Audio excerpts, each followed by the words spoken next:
talking about gifts. What was your favorite gift you've ever gotten? I just remember I didn't get it. What? You didn't get your favorite gift? Yes. Why not? What is it? A bowling ball. A bowling ball? Yes. And you never got it? No. Come on, don't put me on. I know you got a bowling ball. You became a champion bowler. You many times over, you became a champion. Huh? You'd like to joke with me. Do you know that not everywhere in the world they celebrate Christmas the same way? It's everywhere different. Like, for instance, when I was a little boy in Austria, we had a few days before Santa Claus came, we had someone else come. The devil. The devil will come in with his chains and mean looking. He will read off all the bad things we did. He would say, you got bad grades. You didn't go to school one day. You were bad to your mother. And he would grab me and he wanted to take me away. And so everywhere it's a little bit different. I heard that you all chipped in to give me a little Christmas gift. Yes, singing lessons. Singing lessons? Huh? You with your singing lessons. He's making a list, he's checking it twice. He's gonna find out who's naughty and nice. Santa Claus is coming to town, and he knows that you've been bad or good. So you better be good for goodness sake. You better be good for goodness sake. You better watch out, you better not cry. Santa Claus is coming to town. Santa Claus is coming to town. It's a little tin horn And a little toy trap. a Rudy Toot Toot, and a Rummy Tum Tum, elephants, boats, and kangaroos.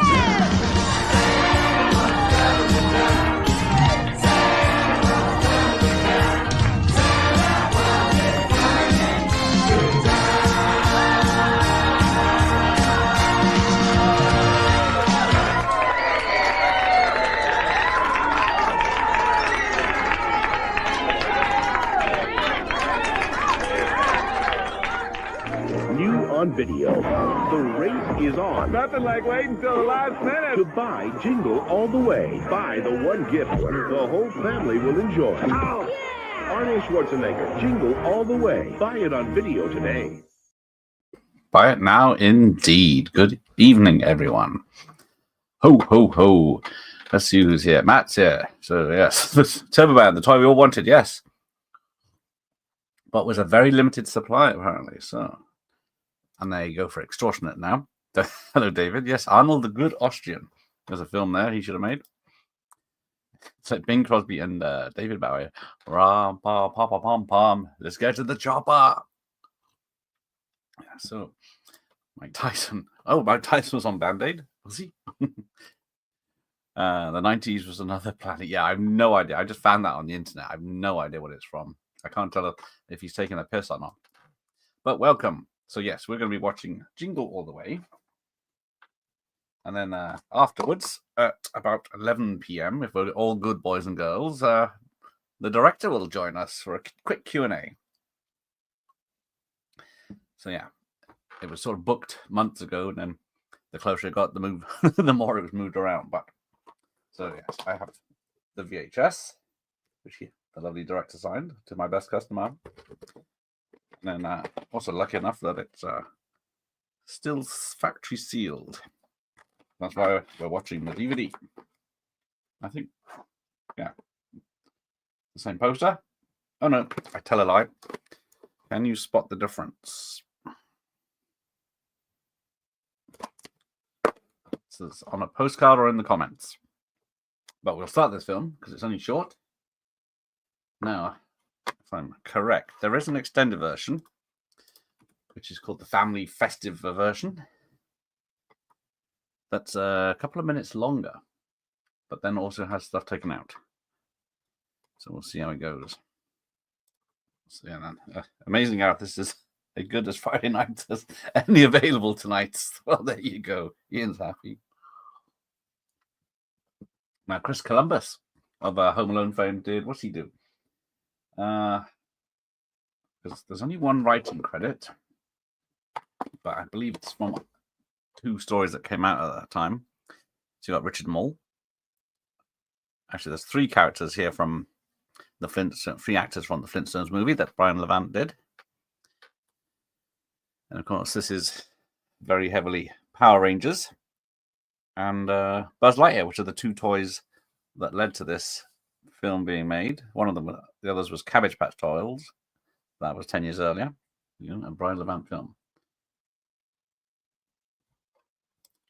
There you go. There's the man himself. But we shall see how this goes. Yeah, there's the guy from all the Mel Brooks films. I can't remember his bloody name. Harvey.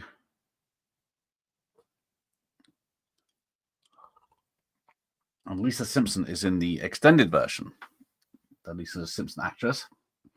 Because there's a few extra scenes. There you go. I did not see this in the cinema. Because I wasn't... I think I was put off by the Power Rangers aspect, the comedy aspect that Arnie was doing, but now I really enjoy the film.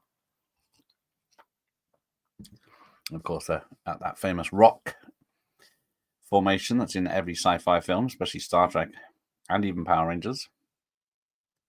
And then all this comes into play later, with the kid being dropped and then carried away. There's little Jake Lloyd, who then, of course, went on to be Anakin. Whee! Yippee! And there's Booster. I'd rather have a Booster, actually, maybe. I don't know if they're rarer now than the actual Turbo Man toy, because they're about at least £100.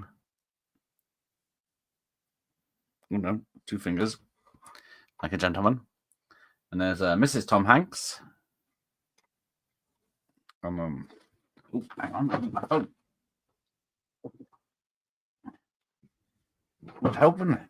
I guess the facts. So yes, starring Sinbad, who I don't know if anyone in the UK actually knew who he was before this film. He was a stand-up comedian and actor. Rita Wilson, there you go. That's Mrs. Tom Hanks. Of course, they met on Volunteers, and then there's James Belushi in the credits, who will be turning up later. Love. Yeah, I need Jeff here, but as he's a Dutchman, he doesn't believe in Christmas, so put the cookie down now. But then, yeah, no, it's a mattress salesman, it says, but I've never seen any evidence of this. You're my number one customer. Well, there's, as I say, 2200 king size. So there you go. That might be the only clue. Amazing that Arnie's most successful film was Twins. Is, I guess, yes, by ratios of profit over, I think, because he was paid $20 million for this film. No, it wasn't a hit, but it wasn't a flop either. But yeah, if I could work out how the internet works, get past all these naked ladies on my phone. So yeah, he actually signs that piece of paper there as Arnold Schwarzenegger. You can just about make out Arnold, and then he starts to Schwartz. But yes, he's bad dad. He's not bought his kid a present, and he's not making the karate class tonight. Did anyone actually see this back in the day? Well, I think it's probably profit-wise over budget-wise, because T2 had a massive budget, one of the first to have $100 million, plus it was marketed to death, where Twins had a low budget and wasn't that marketed that much, because they probably weren't sure how people would take to Arnie being a comedy. But it came out November 22nd, 1996 in the US, and we got it today, December 6th, 1996. So, diddly do, that's 28 years ago, isn't it? If my maths is correct. But we, $60 million budget. So imagine most of that went on Arnie. But it did make 129 million profit. Worldwide, I should say. Now the credits, yeah. So it's an hour and 30-minute film, but 8 minutes of that is credits at the end. So it does fly by.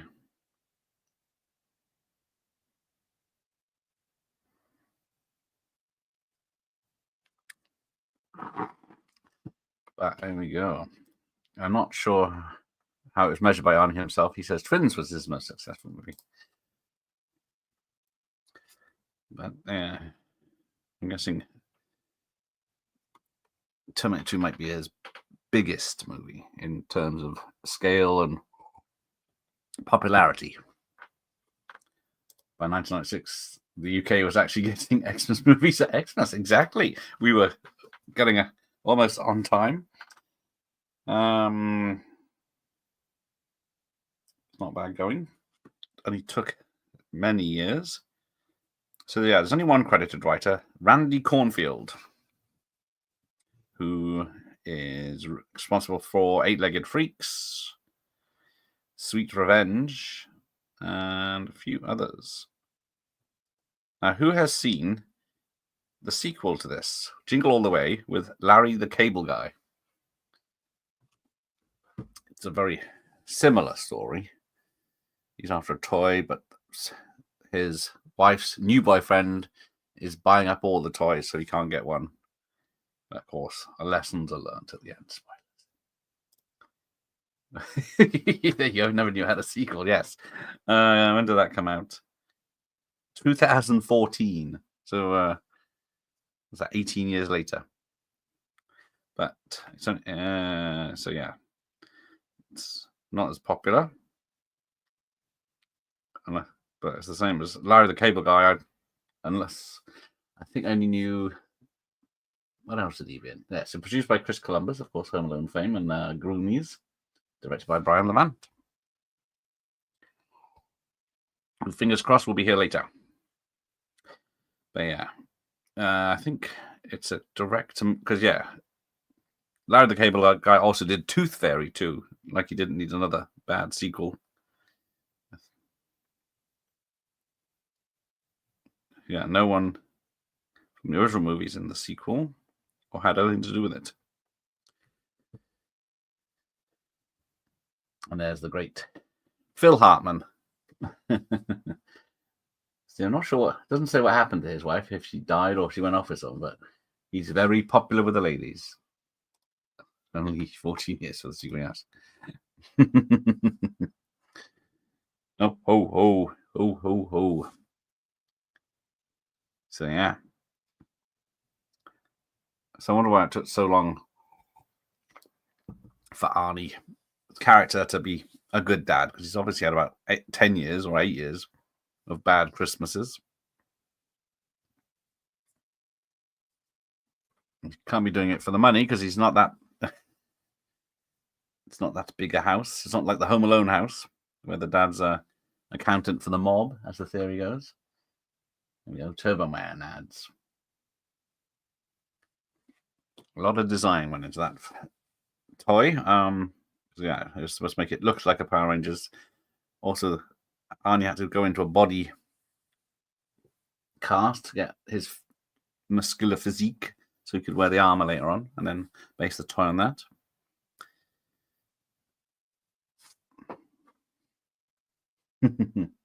Jamie.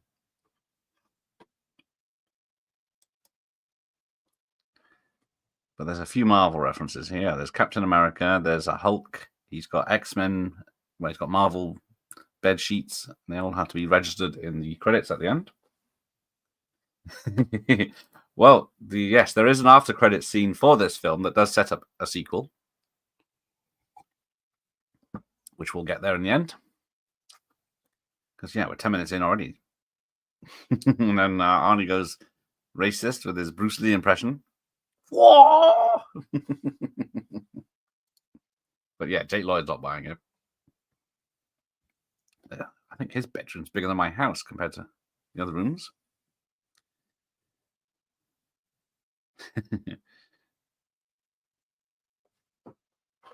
I did something really stupid today. But yes, Arnie's politics did get the way of his last good few years when he was young. Because, what is he? He must be in his mid to late 40s by the time he did this. Because he is, when was he born? 47. So what's that maths-wise? He was 49 when he made this then. If my maths is correct. 2 dads, 1 toy, no prisoners. So yes, Sinbad improvised many of his lines, and then Arnie improvised many of his responses to those lines, because there's no way you could script it. And then producers Chris Columbus wanted Joe Pesci to play Myron, but he was just deemed too short at 5'3", next to Arnold, who's 6'2". But even though Schwarzenegger was in 2 films with Danny DeVito, it says, who was even shorter. There was a lawsuit for this film where someone said they handed in the script to Fox, but they never got a response. And then many years later, this comes out. But it turns out this was in production before anyone even saw that script. So they got out of it that way. Hey, there's Mike. Awesome movie. See, definitely I want to watch. I want to watch again this Christmas. It is a Christmas watch. What? Oh, I see. Mike's only here to see Brian Levant. Okay. 11 o'clock. So watching the movie first, then he's coming on for a Q&A. Fingers crossed. He has confirmed, but doesn't stop the internet or situations arising where he can't make it. But I will add him on once he gets here, even if he's early. There you go. You've got the doll, right? Yeah, she's looking right at camera. Ducks. Zoom in. Yeah. It's all her fault. She should have checked he got it 2 weeks ago. He's wearing an Atlanta 96 Olympic, because this was filmed, I think, in March or May of 96. This is solid family entertainment, and as time goes by, it seems even more decent. It does. This the BBFC has a warning that there is a smoking scene in the film. It was something really ridiculous. You look it up. Content advice may contain spoilers. There's violence. He has to fight off a gang of con men, spoilers, dressed as Santa, using a variety of toys and oversized pieces of candy. A determined police officer is also an unwitting victim to a number of accidental and comical pratfalls. But yeah, I think it is. A lot of the situations are solved with violence in this film, but it is an Arnie film.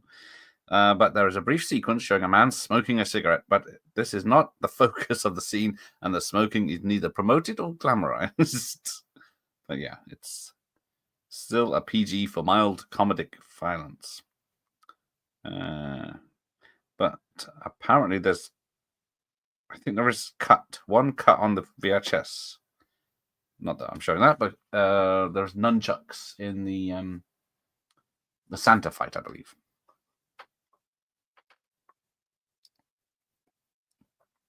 Oh dear. Yeah. The parade. See, Western has a parade every year, but unlike having it in the daytime, they have it on in November on a Friday night. And 9 times out of 10, it's raining and freezing. So I've never been. I wonder if the BBFC put such warnings on Roadrunner and Wile E. Coyote films. Well, there's trigger warnings on the Goodfellas now if you watch it on streaming, apparently. Apparently gangsters don't use nice words. Don't know if there'll be another Terminator film. Dark Fate is better than people think. I enjoyed it the first time. I didn't enjoy it the second time. Mostly because of the actress that plays the young woman. She's not very believable, let's put it that way. But here we go. We've got a real somehow he's got a real reindeer. And then he's going to let it loose in the wild after Christmas. Not sure that's a good idea. But yeah, this was the last one. A film by Phil Hartman, because originally he was going to be cast as the Milan, but no, they changed him to the Navy, because yeah, the neighbor that's a bastard behind us when he's not in front of someone. Hey, it's Michael Myers. It's turbo time. But yes, this film doesn't really work today because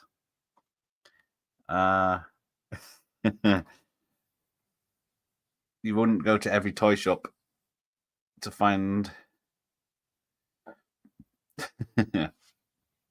Come on, it's freezing out here. There's 100 people. But yeah, this has got the old. It's not even Black Friday, and people are rioting for this toy. But there is Sinbad. So he turns up 17 minutes into the film.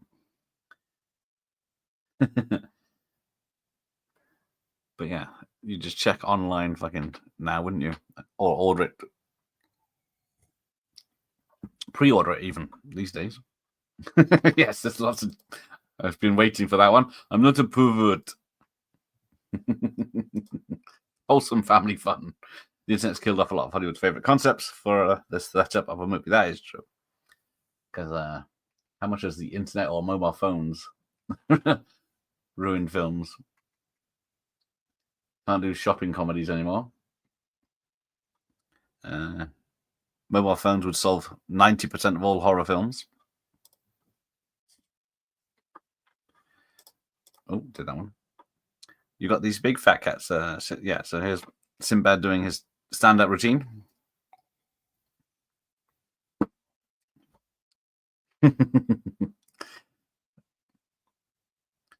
Now I got to pay attention because there is someone from the first Terminator film in this, apparently.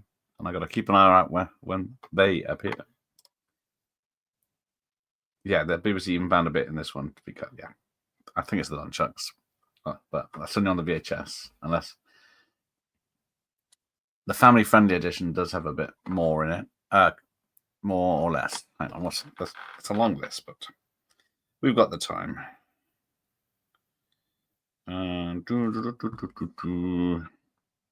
So there's 7 seconds removing nunchucks because of weapons at the time. Alternate version. Right, here we go.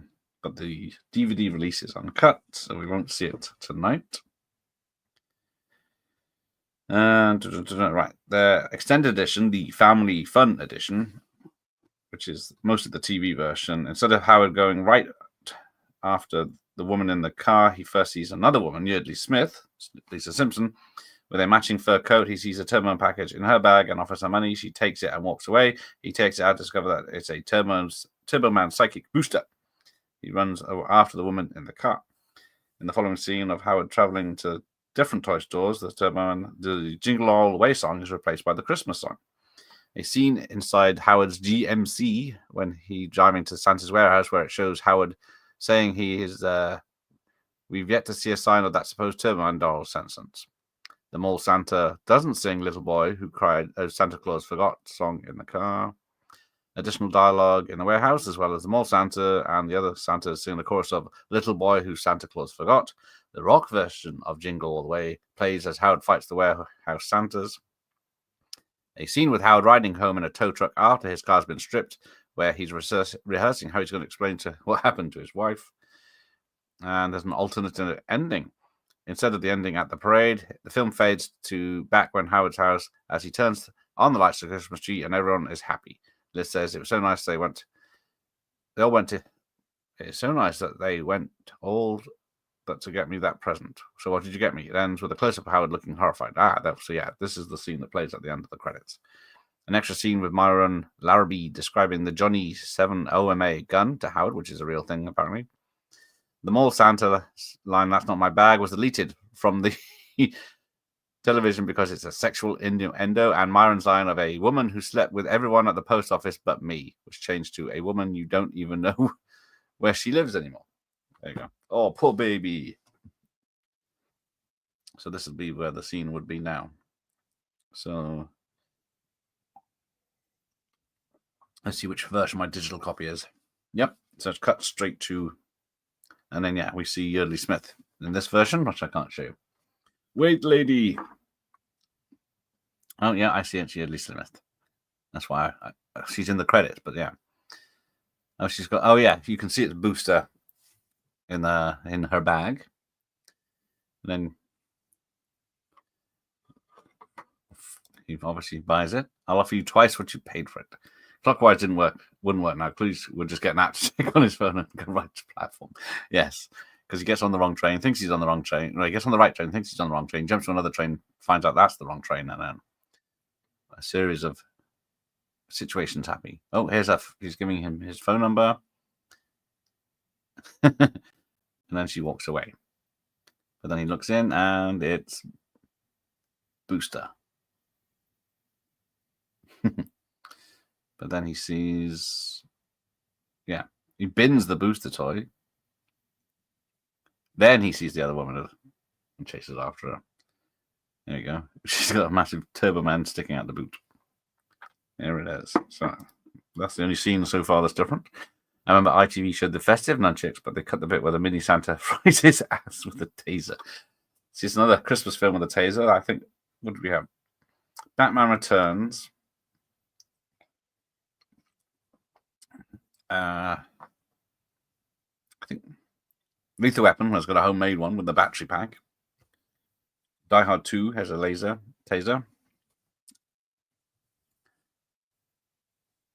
Now, apparently a lot of this was filmed, in Minnesota, which I don't know much about, but I don't think there's keep an eye. There is some snow, so probably March this was filmed then. Now playing Turbo Man, the motion picture. And then we just get montage of people and him driving around. Long Kiss Goodnight might have tasers. Feels like it should be. Got me thinking now. There's knives, certainly. I remember now. If anyone gets electrocuted. Oh, there you go. Actually, Arnie should have kept that standee. It's worth more than any.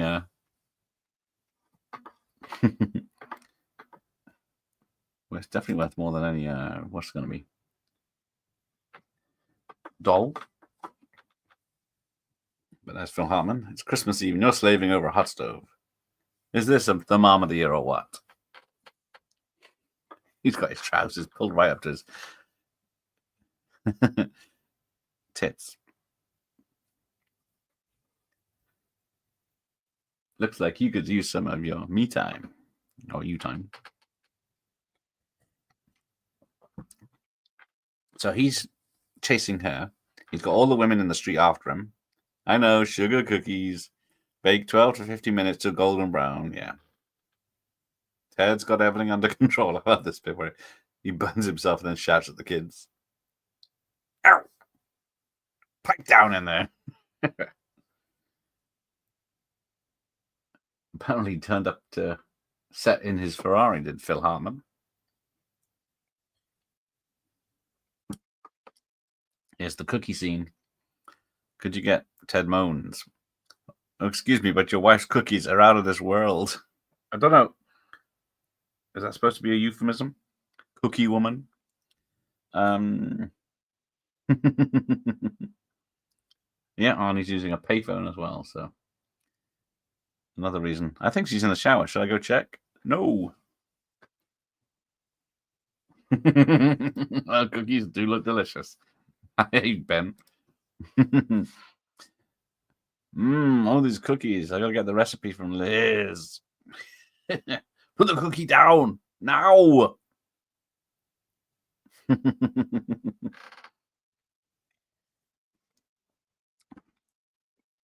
Oh, that's the next bat. Yeah, who are all these cookies for?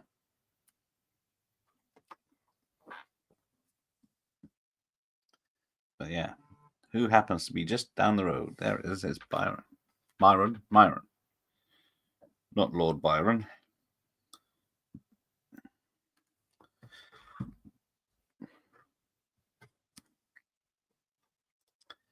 Phil Hartman, rest in peace. Remember him doing the cop jokes in Loading Weapon? Yes, he does the stand-up, doesn't he? Yeah, that's him. The fake brick wall, and he stand up. Hey, look at all these people here.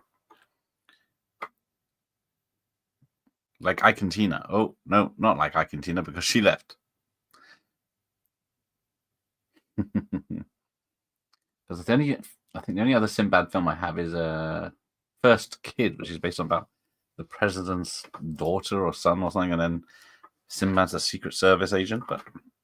And then, of course, I've seen him in an episode of It's Always Sunny in Philadelphia, but He's got high. He's second on the cast list. But what else has he done?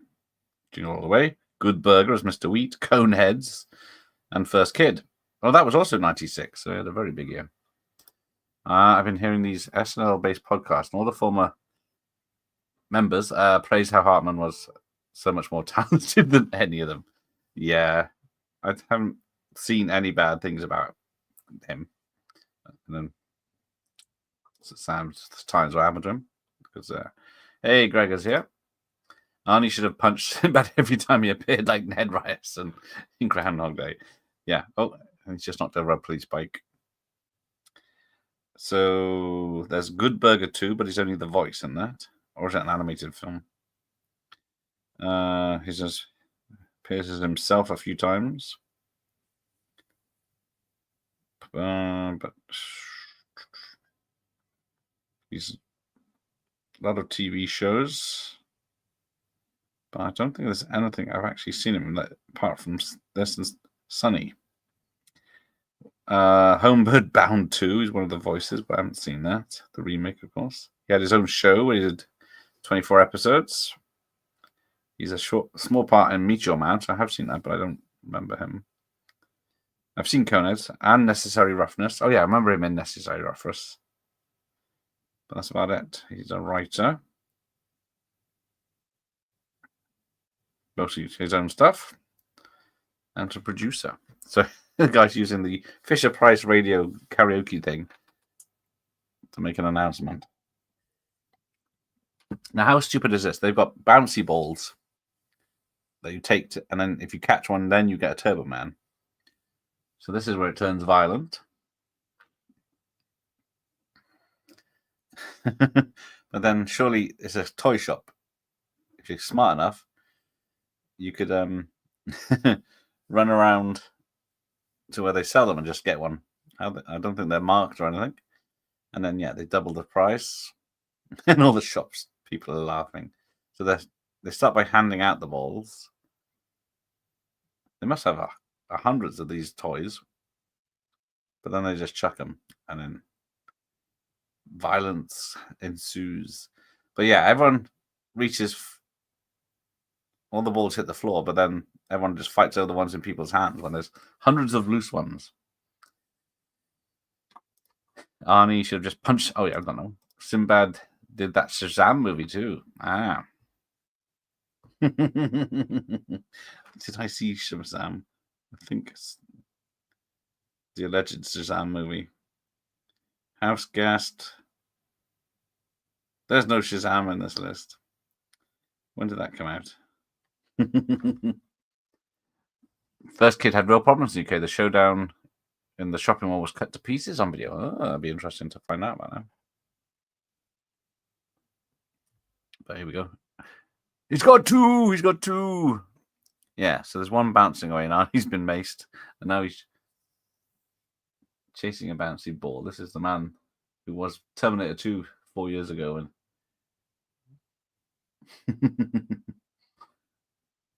and then I think he's misgendering a child later on. But Mandela Effect be damned. Oh, Gregor loves this movie. Good.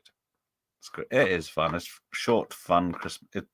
People say it's not very Christmassy, but they've obviously never been shopping. Shazam. Oh no. My brain can't come if I actually saw this in the cinema. Felt like it did. See, I definitely know I didn't see it because I didn't fancy it. And it was just getting bad reviews. But let's see how well it did in the charts for that year. I guess the charts still count. I don't know how they work it out, but because if it comes out in November, technically, I think they just count it for its life rather than... Right, 96. Can anyone remember what the number one film of the year is for 96? So Arnie had two films out in 96. Eraser was the other one that got to number 11. Ah, there you go. Space Jam was the nemesis of this film. It came out the day before, the week before, one of them, and just obliterated the charts that week. Not that I'm a fan of Space Jam. Right, where are we going? Oh, there we go. Jingle All the Way. 25th, so it's not too bad. But it did open in more theatres apart from Jerry Maguire or Space Jam or Razor. But that's not yes, Michael Myers. It is Independence Day. Independence Day number 1, Twister number 2. Because we've just had a weather warning, a bloody alert on my phone. It was like, I thought, Jesus Christ, and it was a government warning. And I thought, oh Christ, it's just like there's a weather at 3 a.m. It's going to get a bit 90-mile-per-hour winds here. Oh, there's Jim Belushi, or James Belushi, as he became in the 90s. Hey, Chief, that's not my bag. Get it? The Rock, Nutty Professor, Ransom, Birdcage, Time to Kill, 101 Dalmatians, the live-action one, and The First Wives Club. See? Look at that variety for a chart. Out of all the amazing films Arnie made, it was Junior or Jingle Away or Collateral Damage. I actually saw Junior and Collateral Damage in the cinema because the 90s started off being excellent for him. Of course, he had Total Recall and Terminator 2 within a year of each other. Oh, Merry Christmas. But so, has anyone seen Kindergarten Cop 2 and knows who's in it? So yes, we had music video, Total Recall and Kindergarten Cop in 1990, Terminator 2 in 91. So yeah, that is just an excellent start. He directed his own film, Christmas in Connecticut, which I can't remember if I've seen or not. All right, so here we go. I got an extra scene again where they're talking in the car. Name isn't Buddy, it's Santa. Fine, Santa. Then he cameo in Dave in 93, Last Action Hero in 93, which he really did believe, as you'll see in my video. I got lots of great stuff about that. He was promoting the shit out of that because I think it was the first time he said he was producer, so a lot of it rested on him. 94, True Lies. 94, Junior. 96, Eraser. 96, Jingle All the Way. 97, Batman and Robin. 99, End of Days. So he didn't actually have that much, but he sort of peaked in the early 90s. No, the director will be on in about an hour after the film for a quick Q&A.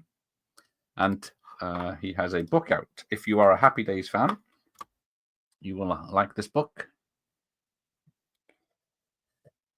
Or if you're a sitcom fan in general, you'll find out lots of them. He's on at the end, Jim, yeah.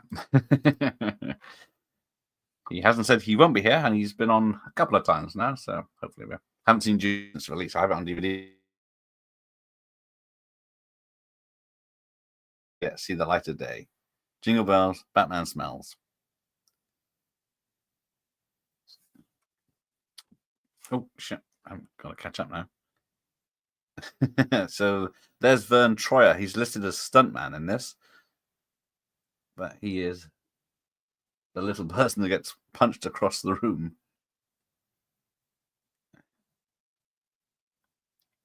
Right, here we go. Password.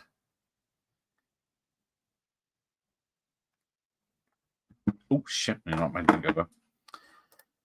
To be honest, I don't like this movie. It was definitely not in the age group it was intended upon release. However, I love Robert Conrad as a shot. That guy is awesome. Yes, he does. He's the only cop in the town, it appears. Oops, no. Yeah, I saw Junior in the cinema. I think I bought it as an ex-rental tape. But then I watched it last year, maybe early this year, and it was a struggle to get through.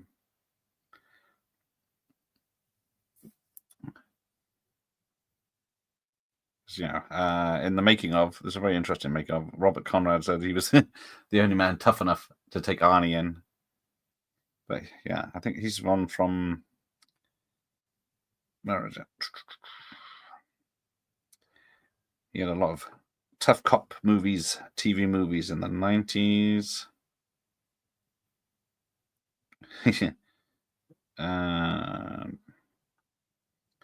He's in the Wild Wild West. episode of Quincy, uncredited.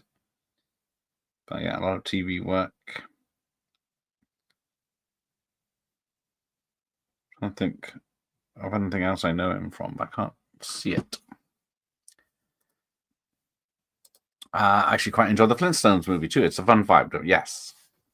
It's another one I did see it in the cinema, that one. The little boy that Santa Claus forgot. Yeah. There's another extra scene there. Nothing but a bunch of sleazy conmen in red suits. Yeah, people have questioned why they're all in Santa suits, but it's just for the fight. Oh. So can you name the 2 films Arnie's done where James Belushi's in? I think Arnie works best in comedy when he's still doing his action guy thing and pretty straight face. In this one, he's trying to be funny, which is kind of a problem. Yeah. Because Twins was taking the piss out of his action man thing. Junior tried, but yeah, he wasn't really action man. And then he did this film because it's more of an everyman role. Because it's, apart from a few fights. Oh. Yeah, there he is, turning the blue iris. Been repairing a Toshiba VCR, replaced the old GUI drive belt with a cassette deck one. Seems to be holding. Nice. Well done. Hey, Boinkbot. Happy Friday to you too. Yeah, GUI drive belt. Yes, sounds positively disgusting. So here we go. There's the nunchucks. I've never noticed they were nunchucks before. I just thought he was fighting 2 candy cane sticks. I didn't see the string. That's a shame to say I've not seen this Arnie film before. Well, this is a good fun one. At least compared to Junior. Because I don't... Kindergarten Cop, although it's a comedy, it's a cop thriller. Now, this has got a massive stunt list, this film. Jean LaBelle's one of them. Oh, there goes. He's calling him a chicken. Pulls the beard. And then somehow it knocks him backwards. Drive belt. Same thing. Oh, it's on Disney Plus. I'm watching it now as we chat. There you go. Disney Plus. Yeah, because it's a Fox film, of course. So now it's a Disney film. But probably not one they like to promote. My favorite Xmas movie will probably always be Gremlins. I'm set in my ways as I always feel better. Watch that film. Yes, I can't blame you. I watch it mostly, nearly every year. I watch it this week. What's it? Wednesday night. Still a great film. Right, so I always think that's it's got the eyes of Hulk Hogan, but I don't know who the tall guy is. The guy who fights.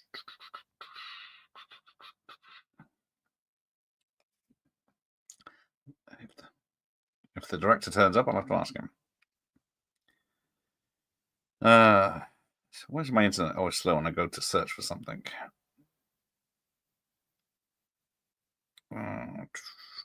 Mother on phone. Santa at warehouse. So huge Santa is Paul White. Paul the Giant White. I'm guessing, is he a wrestler? He is from Jingle All the Way. The Water Boy, Captain Insano. Oh yes, he seems to be some sort of wrestler. That is why in oh, there's the taser, yeah. Right in the butt. And then that's why I'm doing a live stream in January where I look at wrestlers who have been in movies. Well, there's nothing nice about it. Thank goodness for latex gloves. Oh, the gooey dry belt. There is no shame on this. And that office is why I have so many latex gloves. Can't repair a VHS, let alone a VCR. Usually got in a rage and couldn't get the tape back in together. I just threw it in the bin. Yeah, I've been there. I got like tapes. The bloody reels spin when it's open. You put the case, does not even screw together, and the reels won't spin. Nothing stopping them. Die Hard, very predictable. I was looking, what horrors have we got that are set in Christmas I got? I don't think I have any on VHS anyway. The closest I had was The Thing, which is because it's got snow in it. I've got Christmas, Black Christmas on DVD. the original and the 2019, because Mike and I, was it last year we did that one? Sad Times. But I can't see any others. Right, so yes, there he is pushing his car. Fuel. Because people are saying it's supposed to be like a homage to Commander when he pushes the van because it's got way it won't go. But my favourite Scrooge with Albert Finney is it's got such a Christmassy feel to it. Yes, I'm going to watch that one. Don't come over if I've seen it. It's the Alistair Sim one I've got to watch as well. But we're only at the 6th, so I've got plenty of time, I hope. Always have a latex stash at the ready. Oh dear. Is that for a posh wank or whatever they call it? I have an K VCR which needs a power supply, right? I'm not looking forward to that. Also have a VHS of Cage Viewer that needs repairing. Snap tape. How do you fix that? It depends. If it's just straight cut, it's very easy. You put tape, a little bit of tape on the back, and then push it together, and then it will have a couple of seconds of fuzziness, but it should be all right. But if it's a long diagonal cut, you're gonna have to cut it out until it is straight. But there's plenty of YouTube videos how to do it best. But I think I've only had a couple so far that I've had chewed up. Someone has to say it. I do enjoy the movie. Poor old Bruce Willis. Old age is harsh. My favourite Bruce Willis movie. 12 Monkeys. Ah, damn. 12 Monkeys are supposed to get out because that's set in the winter.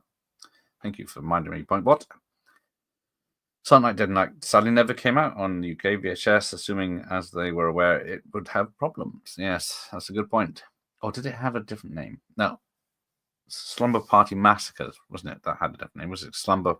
What did you call that? Something Murders or Slumber Party Murders or something. Couldn't have Massacre in the name. And seen ages. Carol Kane is hilarious in that. Ah, yes. Well, that's Scrooged. Because Scrooge with Albert Finney. That's a bit of older one, isn't it? Oh, yeah. Dad gets angry with his kid. You know, it says, like, what time it says? Always keep your promises if you want to keep your friends.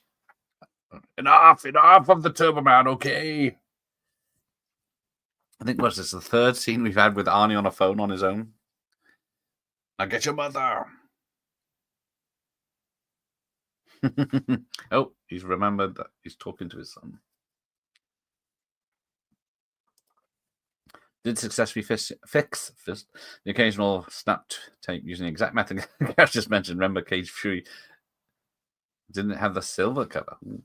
Now, which one's Cage Fury? Is that Sybil Danning and Regan from Exorcist?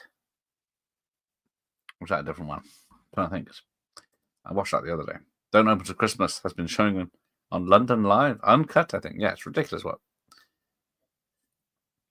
was banned or censored back in the day, and it's just on normal stuff now. But then stuff like Bond and everything gets cut, and Carry On films get cut. Peace, 'tis the season to be jolly.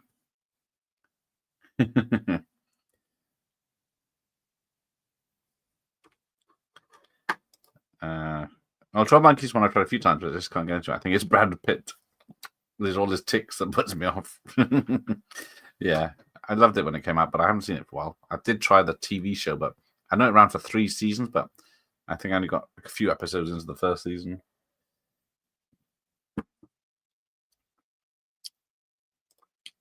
Hope to be watching Nosferatu on Christmas Day for the plan goes swimmingly.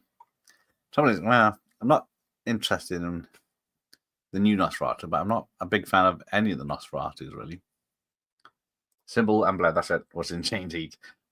That's the one I watched, but I don't know if I'm the only one, but there's a shower scene with Sybil Danning and Linda Blair, and they're very covered up. They're almost like there's a wall blocking the shots, or they've got their arms crossed, or something is stopping you from seeing it. All the other ladies are in the background showering, but yeah, the main stars. But maybe I missed something. Right. Oh yeah, it's on about building a tree house. I was the hero then. Look at me now. Well, yes, it's because you put the time in to build the tree house, and it got a result. But if you've ordered the toy 2 weeks ago, Don't Open Till Christmas. I think it was British. I've got an okay one called Christmas Evil. Yes, Christmas. Yes, Don't Open Till Christmas. The British slasher was the Santa going around slashing. Is it strippers? And yeah, I think I've only seen it once. This is the first and only thing I ever saw with Sinbad dude in. Sinbad to me is the guy from the Fantasy Adventures. Yes, it's one of the many actors that played Sinbad, like John Wayne's son. Yeah, Linda Blair covering up. Yeah, I know she wasn't hope. Well, what was it? She tried to drop her good girl image by doing all the Playboy and art films, and then got sick of all the parts she was offered being in art films. But yeah, same. But she did like doing Repossessed. Sorry, Repossessed. It snapped from the spool on a rewind. It is the silver boarded artwork released by Pyramid Label. It's probably quite a rare one, isn't it? Sinbad on Brookie was better. Oh, bloody scousers. Oh, here we go. He's in a phone box again. I do like the bit we just missed there. He sees Sinbad as his son drinking booze.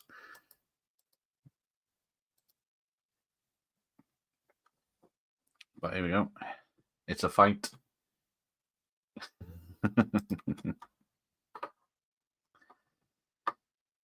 Yes, don't think she probably shook off the eternal shitness. Exorcist 2. When was that? Was that 80s or 70s? Oh, right, there we go. I got the answer. Can anyone here name all 8 reindeers, or is it 6 reindeers?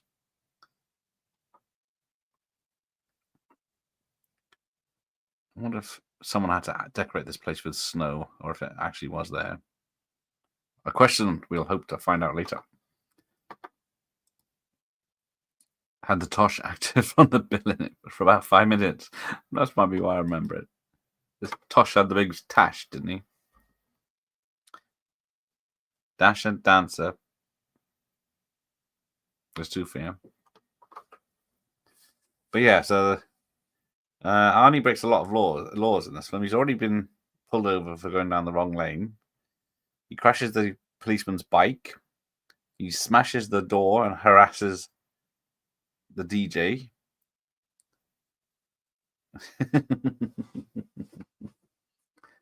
Yeah, spends more time on the phone with the bloody Colin Farrell.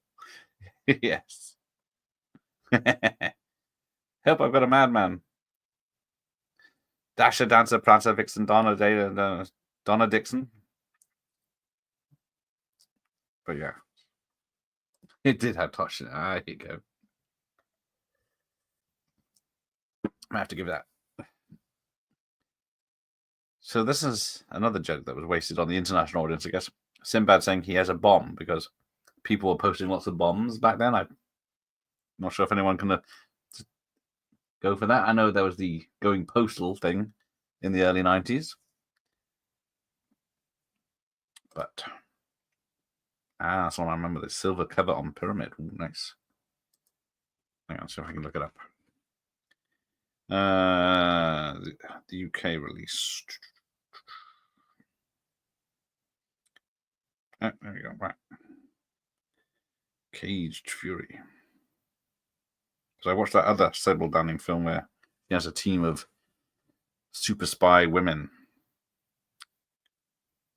There it is. Right. Ooh, that's a nice cover. Not that I can show it very well, but no. Focus, you bastard. No. I should have just loaded it and shared it, but that's a fine tape. Doesn't say if... Yeah, big box rental. That's doesn't have a date. Exorcist 2 was 77, was it? Bloody hell. Hit the deck. Of course, this sets up the joke later. The music clock plays Jingle Bells.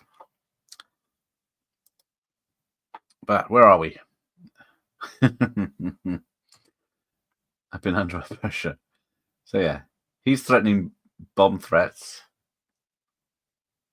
Arnie's kicking in doors. And yet they just escape. Are you two under the impression that I have a doll?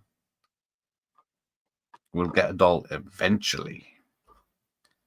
They usually use the US one-sheet posters for that work, but I think they always look great. Yeah, that poster certainly does look great. Good old posters, because see, that one's, I don't know how much that's photoshopped, because look at Arnie's expressions. He's a lot more upset on the VHS. But that was the level we got to. And then if you see the background, I'll try and catch it on the way around. There's one where he's in a Christmas suit, which of course he never did in the film. But yeah, that was the re-release. That's the festive special one. Now the police. YouTube Barnaby Jones. Of course, that's a joke. Very few people outside the US would get. That's the cover for KHVS. I haven't seen it yet, as it's snapped when I first rewound it. Yeah, it's probably right at the shower scene as well. Although there's a few of them, but just there's only one with Linda Blair and Sybil Danning. But there is plenty of TNA. Arnie is more upset on the VHS cover because they cut out the nunchucks. Doesn't like censorship in any form. Now, one of the things I found in the Last Action Hero video is he took his mum to the premiere. Yeah, so he says he was on the bomb squad for 10 years. Yet he knows it's a dud by smelling it and shaking it. The cassette has strange security screws, like it's holding it together. Oh, those ones. I hate those. It's a Disney do that. A lot of Disney ones. The center bloody lock, like center bloody screw is like 3 a Y-shaped fucking screws. They need a specialist set to get it out. I think why? What possible motive? Oh, well, I missed the bloody picture now. There we go. So, right. So here we go. Now I've got to pay attention now. Yes. I don't know if it's, yeah, it just cuts to this. Right. So, in the cuts, in the extended version, there's a woman that gives him a tow truck, and it's the first, in the first Terminator film, it's the first Sarah Connor he kills when he pushes the door open and shoots about 10 times just to make sure. So 12 years later, she's a tow truck driver. I say Y-shaped screws, exactly that, yeah. But they're not just Y-shaped, so you can use a normal screwdriver, maybe a flat end to get around it. They're slightly angled as well, just to fuck with you. Rings a bell about security goods, don't they? They want just tampering with the insides. Yeah. Yeah, strange security screws. Yes, this extended version. It's on DVD and Blu-ray. It's the one where he's in a Santa suit. It's the family-friendly. Well, it's not family-friendly. Well, they took about a few innuendos out that would go over kids' heads anyway. Go over my head as well. But it's only a couple of minutes difference. There's Yeardley Smith and the tow truck driver. I don't think they count as director's cut, but hopefully we'll find out later. What's the opposite extended in that version, please? Ooh, Michael Myers, you nasty piece of work. Safely under our tree. There's the Arnie True Lies look. And someone paused the bloody video. Oh, yeah, it says the tow truck. I don't know. Yeah, you don't see the woman, that's why. It's never rung a bell. Ho, ho, ho. Ho, ho, ho. But it's always, what's his name?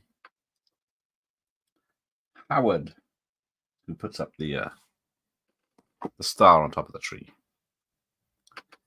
But there we go. There is a interactive menu, scene access, original theatrical trailer, and cast and direct mini bio pages on this DVD. It's got 5.1 surround, and it's in color. That's good. That is Yodely Sinsman. Damn. From Maximum Overdrive. What's that? Whatever damn name she keeps shouting or squealing through the end of that bloody film. The Back Door. So yeah, there is a song on here called Santa's. Was it Santa's Back Door? Santa's Going to the Back Door. But I'm sure it's all in festive fun. Right. So yeah, stealing from the neighbor's kids. So it's got Run Rudolph Run in it, which is another one from Home Alone. That's the most one. Backdoor Santa. Yeah, there it is, by Clarence Carter. It's got Jingle Bell Rock, which is in, of course, Lethal Weapon. And then so there's the reindeer. So of course there is a real reindeer, and then there's a puppet reindeer.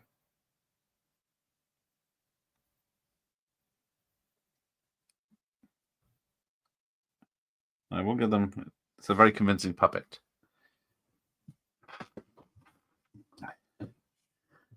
And of course, he punches the reindeer in this. And then, what film does he punch a camel? Painful joke letter. I hear this is being remade with Jamie Foxx. It's called Jangle all the way. Well, Jamie Foxx is back, bless him. I think he's doing stand-up now, is he? He's got a stand-up special coming out soon. That is oh. So nothing comes of him ruining Christmas for the other kid. Almost burning the house down.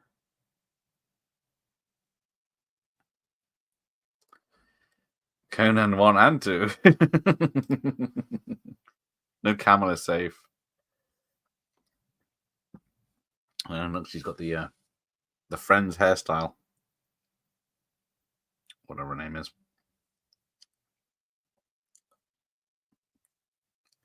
Turbo Man says, "You can always count on me."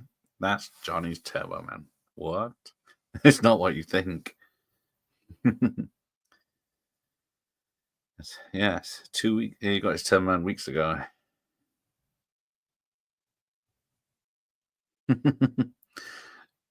She doesn't have much good things to do in this. She's either getting attacked by Phil Hartman or being angry at her husband. She's not having a very fun time in this film. But yeah, we're at the hour mark, so there's less than half an hour to go. Then we'll see what happens.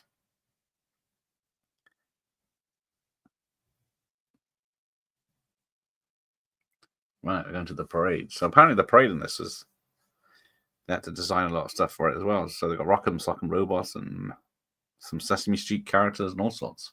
Oh. Here comes the reindeer. You picked the wrong day.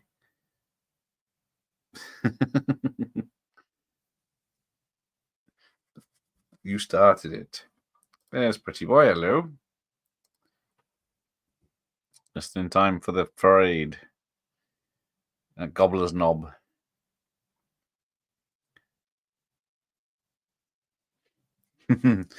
Turbo Man's gonna be there. You can always count on him. Burping. I don't know where he got the six-pack from.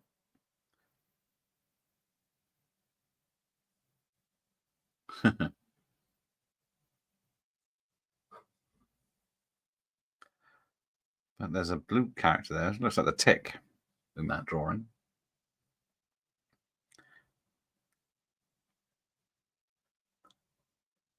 Oh, just give the kid cash. He'll be all right. Well, apparently, the year this came out, or the Christmas came out, Tickle Me Elmo was the big toy to have that year.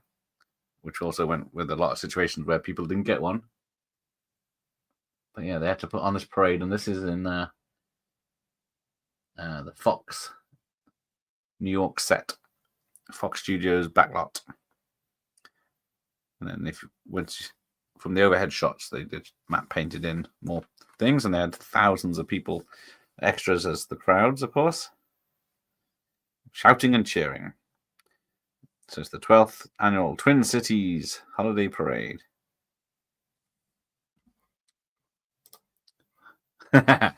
Yes, Junior is the only movie that wasn't funny even a bit. Sorry, one soft. That it was enough. Yes, Junior is not good, and I don't know. When did that come out? Was that 90? Yeah, it was after Action Hero, wasn't it? He talks animals in quite a few films. Conan 2. This is a horse, yes. The alligator on a racer after he shoots it. But yeah, you got this snowman skating around in a glass case, and a lot of extras coming in.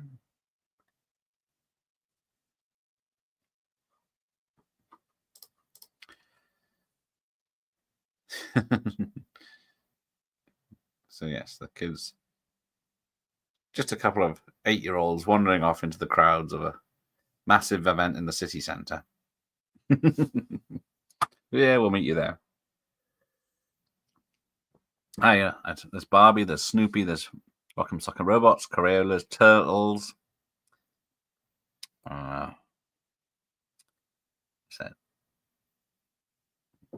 Mugs. Oh, it is the Tick. Paddington Bear, an Etch-a-Sketch. Sonic. Damn, I can't see. Raggedy Ann. Or it's the real Conjuring toy. Baubles. Cat in the Hat. Not that I knew who that was back then.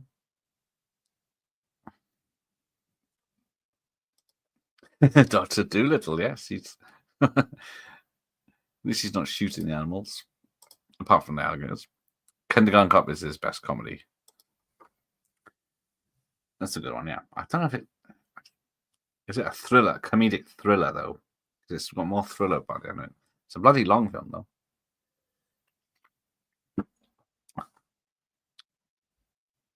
I think Twins... I don't know, Junior... Well, if it was funny, would it be an all-out comedy? It's like, oh, what if Arnie got pregnant? Welcome to 2024, Arnie. Have you liked Batman and Robin with Arnold? Yes. I don't mind that film. I've always liked it. It's a good time. Because Arnie kept the Mr. Freeze suit. And he has to pay Warner Brothers $1 a year to keep it. Well, yes, I guess that is... I watched Twins the other day. I do enjoy it, but Kindergarten Cop's a bit too long. It's still a great film. I don't know where he put this bloody polecat from, or his weasel, whatever it is. Somehow he took it with him on the flight, and and of course Dolph Lundgren tackling the kids in Kindergarten Cop 2, where all the kids have allergies and all sorts of modern problems. Sly's comedy to a shit. Oscar's Snaps Provolone. It's not bad. It's not the terrible film, but it's not one I watch. I don't know if Rhinestone counts as a comedy. And of course, Stop or My Mum Will Shoot. Which of course Schwarzenegger tricked him into doing. Oh, there you go. There's Phil Hartman. And then somehow the policeman's back on the job after being blown up with burnt hands. I never saw Arnold was great in comedy. Sly was definitely worse. when they took Action Project for the fans, yeah. I know they all want to be actors in the end, don't they? Because Van Damme tried being serious in Nowhere to Hide. Yeah, no one to run. Because he was fed up with martial arts movies, but yeah, it's what people want. News at 10 is warning people in Costa it's about nine hatches. Brace yourself. Yes, thank you, Ian. I got a government alert earlier in Welsh and in English. So Booster was supposed to be played by Gilbert Gottfried, but he couldn't make it. So they got Booger from Revenge of the Nerds, and then Brian Levant had suggested that he just do an impression of Gilbert Gottfried. But yes, 3 a.m. a storm, very bad storm, is going to hit Western-super-Mare, apparently. We shall see. Comedy is the last thing I think of watching Rhinestone. I only saw it for the first time this year. And that's probably the last time as well. I have planned to watch Fists and Paradise Alley because I don't think I've seen those before. And The Lords of Flatbush or something. Careful, so you have a dangling butt. Good old Tim Curry, yes. I'm near the coast, can hear the wind outside. Government obviously doesn't care to text me, though. Only important YouTubers get texts. But you stay safe, Michael. Van Damme tried to do comedy with Street Fighter and Knockoff. Oh, yeah. I don't mind Knockoff because it's got some good stunts there. But yeah, apart from that, it's got Rob Schneider. What's he in? What's he ruined? Judge Dredd. It wasn't too bad in Demolition Man. All right, here he comes. The big reveal. Who's Turbo Man?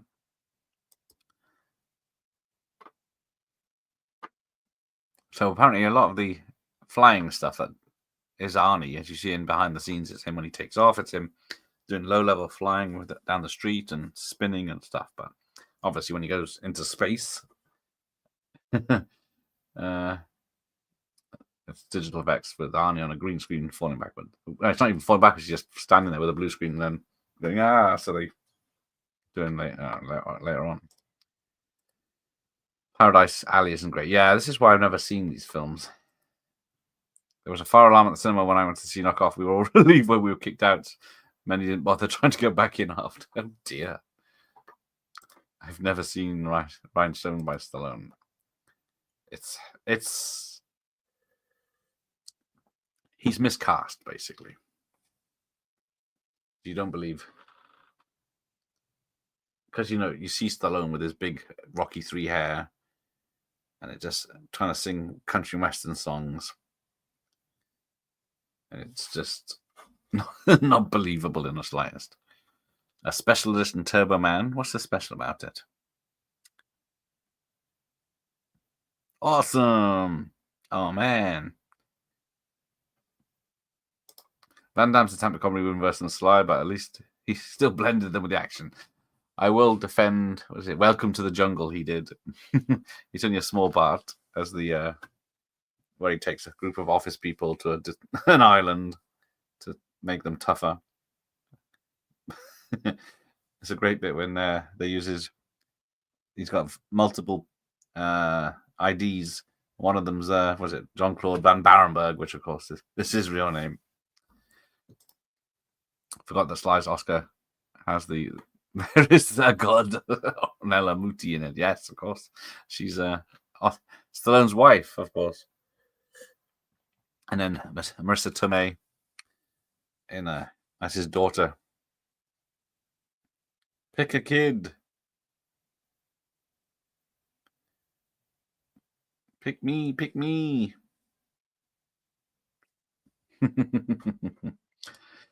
But yeah, so this film is only an hour and 22 minutes without credits. I think I would have set the fire alarm on purpose. I didn't even know it got a cinema release. So yeah, it's well done. Seeing a little bit of Knockoff. Oh, he knows my name. I know they've garbled his voice a little, so they can't tell it's Arnie. But then we get, for some reason, Sinbad dressing up as the bad guy. Go ahead, honey. Go ahead.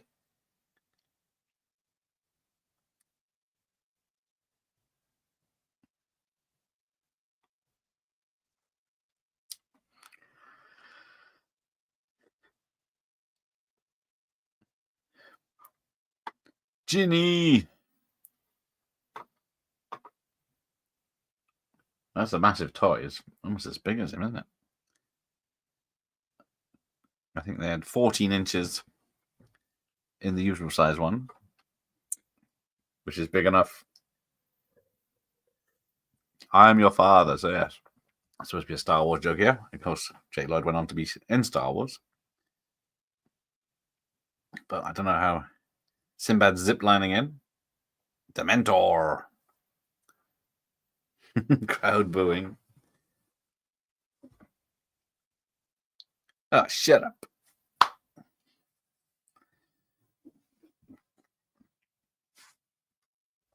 Give me the dollar. Nobody gets that. Iron? That's right, Turtle Man.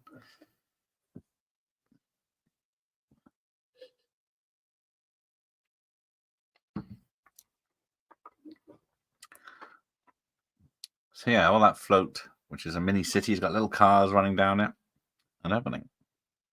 All had to be designed and built.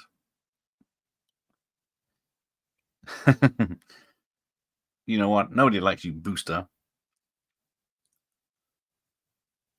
It's got a hell of an uppercut. And then all the kids start beating up poor Booster. Completely. Oh, there's the Arnie Christmas one. Hang on. Nope, that's rubbish. Just me. It's gone. It's Ta-ta, Turtle Man. Flying fist.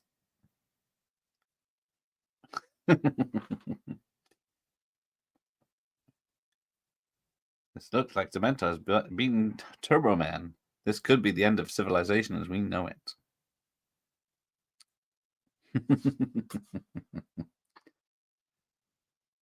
That DVD is very bright.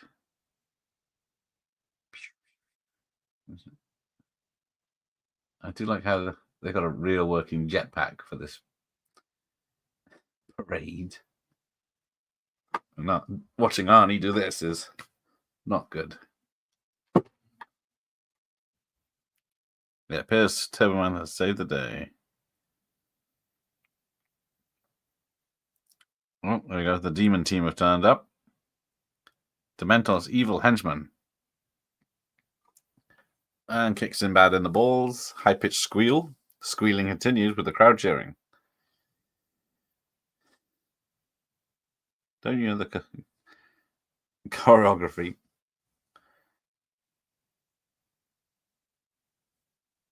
See, no one seems to know that this is off script.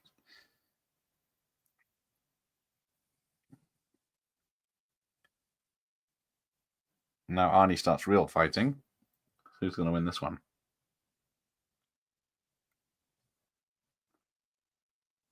I don't know which is more convincing. Arnie is a mattress salesman in this, or as a drape salesman in Dark Fate. Yes, Cobra is kind of a Christmas film. It does take place at Christmas. There's also, well, we'll find out tomorrow night when I do winter films, I'm calling, because there's snowy ones. But Cobra, few action films take place at Christmas, like, what's it called? Dark Angel. Just Die Hard. There might be one. Might be appearing. Die Hard 2. Where's that Die Hard Year 1 they kept threatening us with?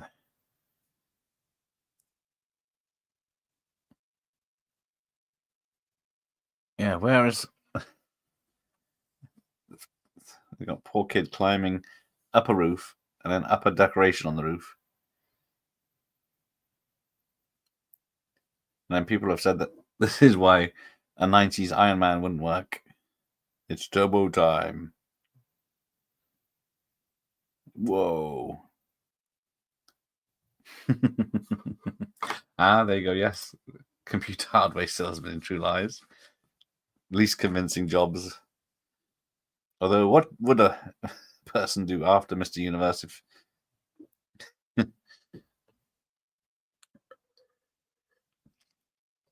I can't think of anything.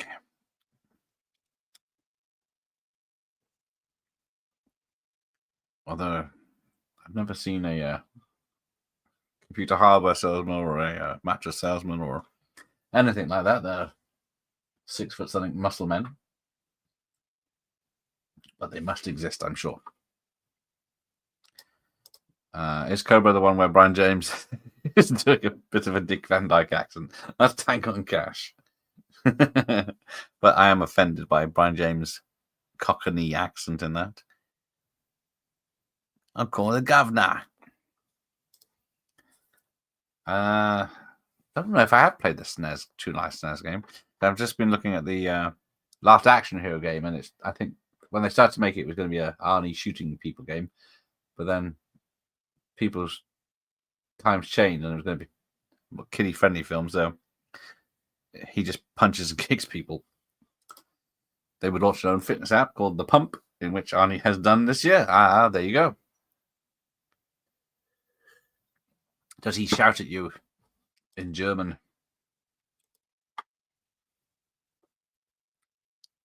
Ooh, you hit the floor hard then. No. This kid's in a lot of danger. I don't know what the boomerang's going to do. I cried today after watching Dick Van Dyke and Coldplay music video. He's such a legend. Yeah, he's 90 Sonic, isn't he? Still going. Use your turbo rang. Somehow it hit Byron and sends him to his death. 99 is he? Bloody hell. God bless him. Mary Poppins. Yes, last session I got a good sense about bad direction, so the film came bad. I didn't like it. There you go.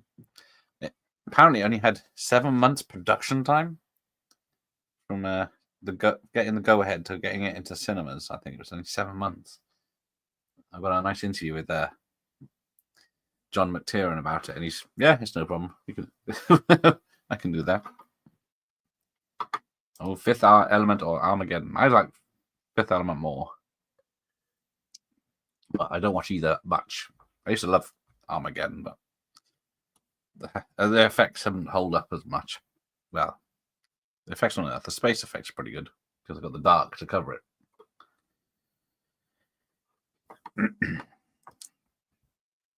So here we go. Yeah, so it's 122 minutes already. Then get the flyby shots. There we go. And he's landed with the kids. I prefer Deep Impact. See, I've only seen Deep Impact once or twice. I've never enjoyed it, but it's not too serious. I know there's a lot of fun in Armageddon, or unintentionally or not. Oh, but Daddy didn't come. He's mad at me. Aww.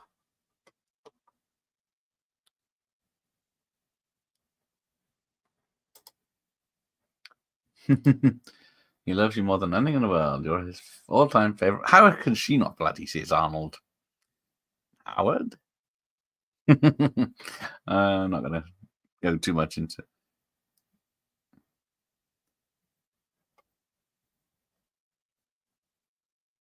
I've been neglecting both of you. But no more. We don't need a house.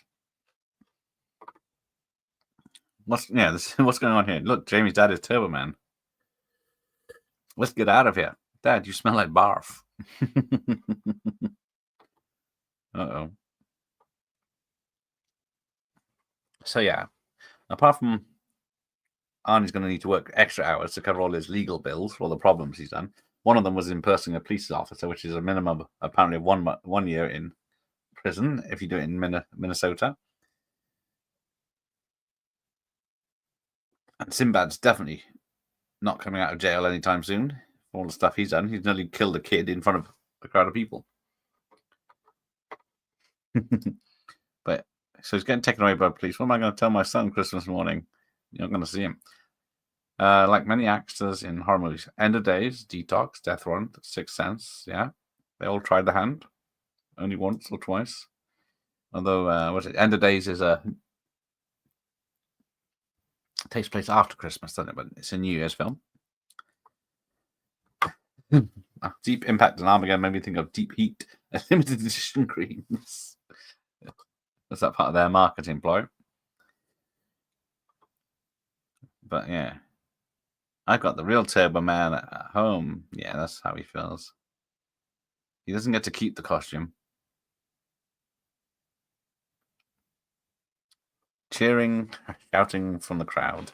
And then, what is it with crowds in America that lift people up and carry them down the street?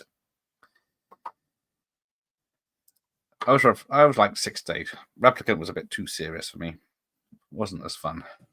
I don't mind the 6 day. WRDs. Right, there we go. So that is, oh no. Yeah, so the DVD goes straight to the ending and the credits. And then the new Festive release, Festive Fun release, I think it's called, goes to the end credits, after credit scene. There you go. There's Paul the Giant Right. Right, what time is it? So it's coming up to 11. So we've got a few minutes. And hopefully the director will be joining us. And he's going to talk about his book as well. Yeah, End of Days and Strange Days, both New Year's films, aren't they? Oh, there you go. Shocked expression. Oh, what have you got? His wife. All right.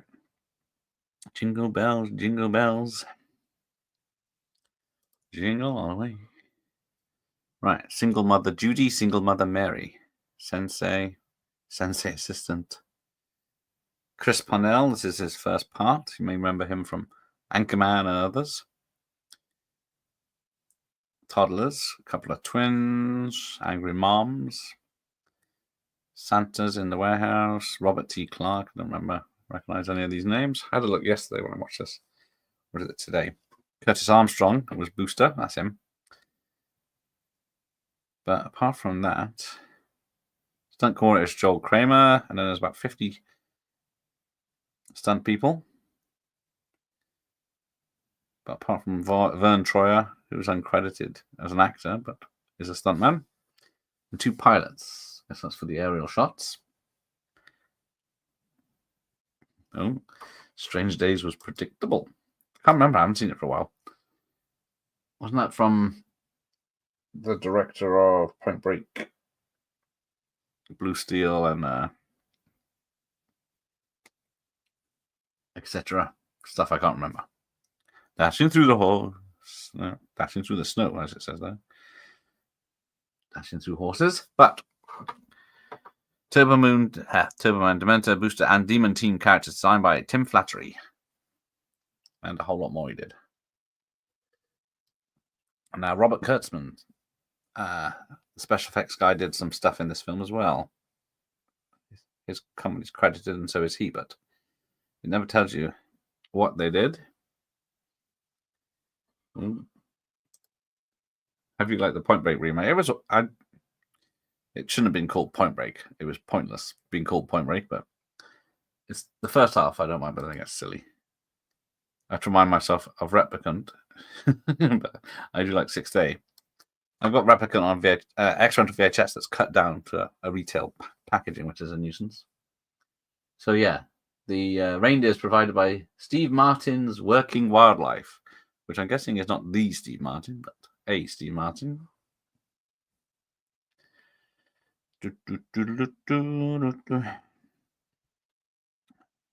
So this is, 8 minutes of bloody credits, because they have to do every place. They did Minnesota, they did a real mall, and then they did LA. Well, we're on to the construction shop liaison, general labor foreman. But so we've got the assistants to Mr. Columbus, Mr. Levant, Mr. Barnathan, Mr. Radcliffe, Mr. Vane, Mr. Mully, Mr. Bloom, Mr. Schwarzenegger, Sinbad. Everyone had an assistant.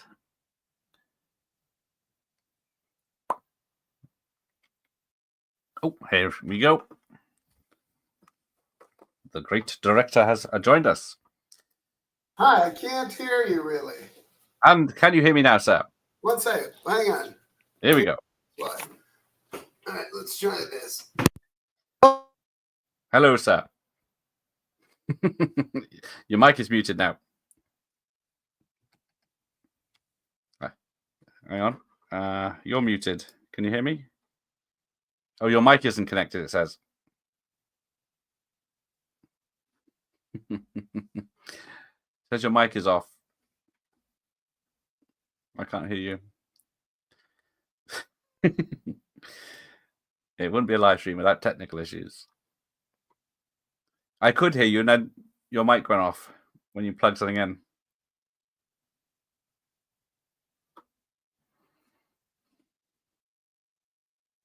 So if you have any questions, let me know. I'll bring mine up while I remember. No, I could hear you. I don't know. Can you hear me? I could hear you until.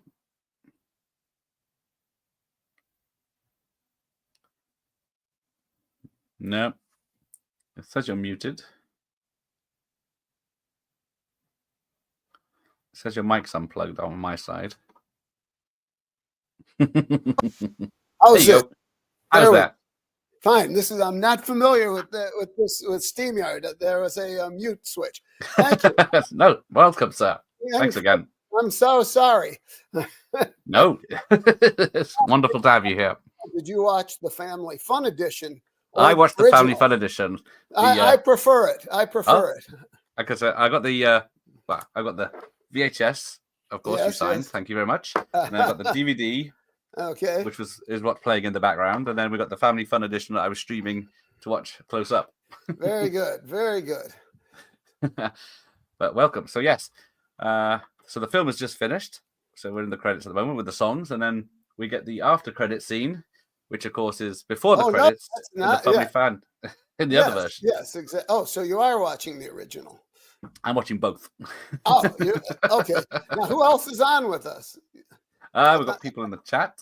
Oh, do we? Okay. So they're going to say hello in a minute. And then I post your book, which I will talk about in a minute. The Happy Days.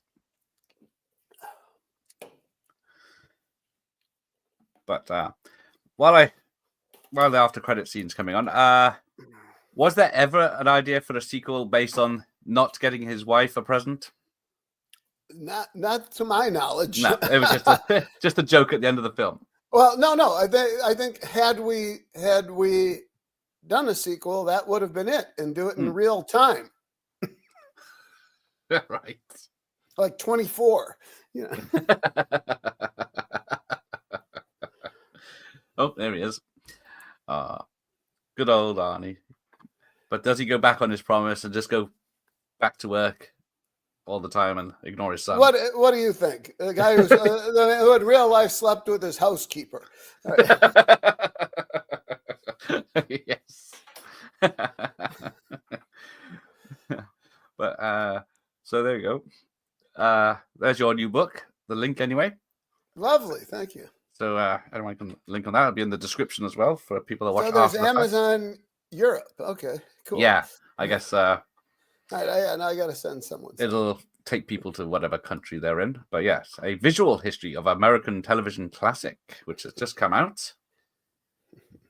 So how long did it take you to work on that one? Just 2 years. It was a short one. Nice. But yeah, you have first-hand knowledge of that TV show. Yes. No, I was very fortunate. When the show came on the air, I was still in college. Right.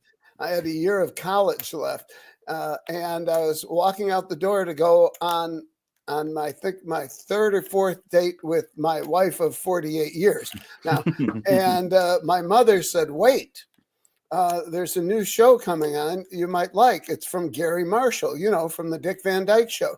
It's set in the 50s." And I said, "Okay, Gary Marshall, I'm in." And I enjoyed the show, and I watched as it went up and down in the ratings. And when I moved to LA, I discovered, that not a lot of shows were willing to take a chance on a 22-year-old kid with long hair. Although I had success. I wrote for the Jeffersons. I wrote for a Danny Thomas series called The Practice. I I worked for David Steinberg for a short period of time. I sold something to the National Lampoon, but nothing was really moving forward until I went to Gary Marshall's house on a Saturday morning. I was brought there by someone who'd written for Happy Days, and had an impressive day on the court, to the point blocking a couple of Gary Marshall's shots, even though the guy is like 6'4" and a great basketball player, even in his mid-40s at the time. And at the end of it, he waddled up. He said, "So what do you do?" I said, "I'm trying to be a comedy writer. I'm in the Writers Guild." And he nods and he said, to call his assistant, Diane, Monday, and she'd set up a story meeting with Happy Days. And Nice. so at 23, I climbed up those 27 steps in K building, and I didn't come down for the last time until I was 31. And during that time, I had what Ron Howard called in the book a coming of age experience, and an exceptional one. and they were very patient with me. I was wild, impulsive.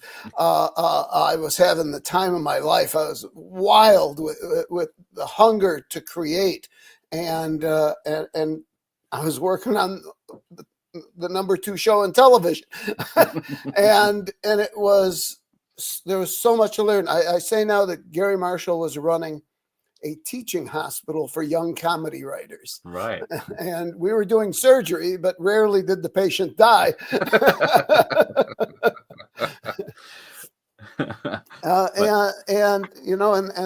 And that experience set the table for me to go on and revive Leave It to Beaver, and to start directing my own shows, and which led to my becoming a filmmaker in the movies, and which would eventually lead in 1995, after the success of the Flintstones. I had no idea what I should be doing, and I was petrified of making the wrong move. And so that's exactly what I did. I took Jingle all the way.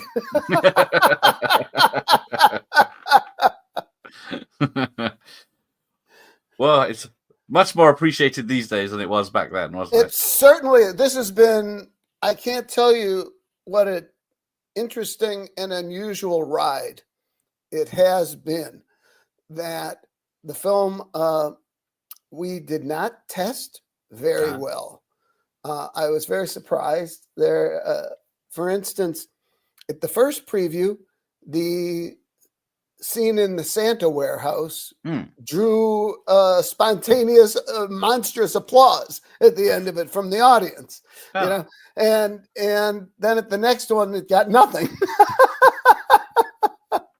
So, the audiences, I always felt that we failed to deliver the knockout punch. I think emotionally it's satisfying. I think the cast is wonderful.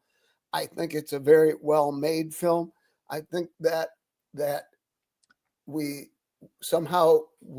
weren't as attractive in the marketplace as the films we were competing with, which was Space Jam and 101 Dalmatians, which benefited from years of marketing planning, as opposed to Jingle, which was rolled out. Oh my God, we don't have a Christmas movie! Quick, get some fake snow. And even though our second weekend was much higher than the first, which is a very unusual thing that happens, that the film ended up grossing, I think, $61 million domestically and $61 million overseas, on a film where the cigar budget was $100,000.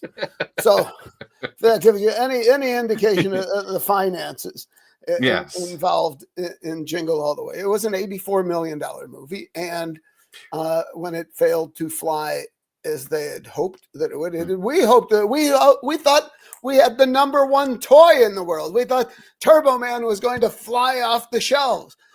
But this is the story of Jingle All the Way, that it's found its audience over these 28 years, that people have come to embrace it, to love it, to have annual viewings, annual family viewings.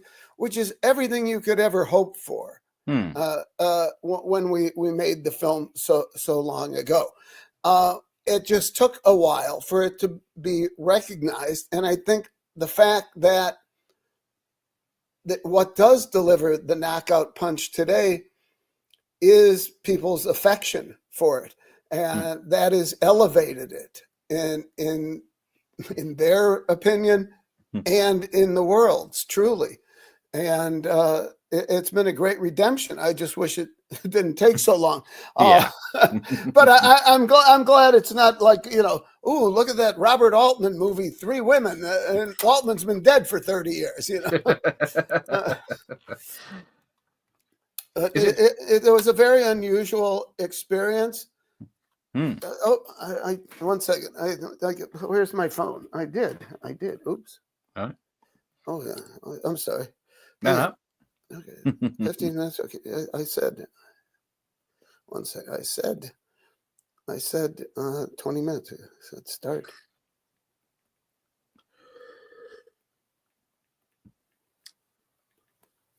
Very good. We're going to get some noise here. I hope you don't mind. That's so, fine. what else have we never talked about with Jingle All the Way? Right. The sequel, the actual sequel. Yes, I have no one's nothing involved to do in. with it. Yeah, Right. no one from this film had anything to do with it, did they? No, not that I know of. There may have been some crew people. I don't know where it was filmed or when, but I will say this for it, although I've never seen it. When I read a synopsis of the story, I said to myself, "That's a good movie. That is a good story. That is definitely keeping in the wheelhouse of Jingle All the Way with a fresh approach."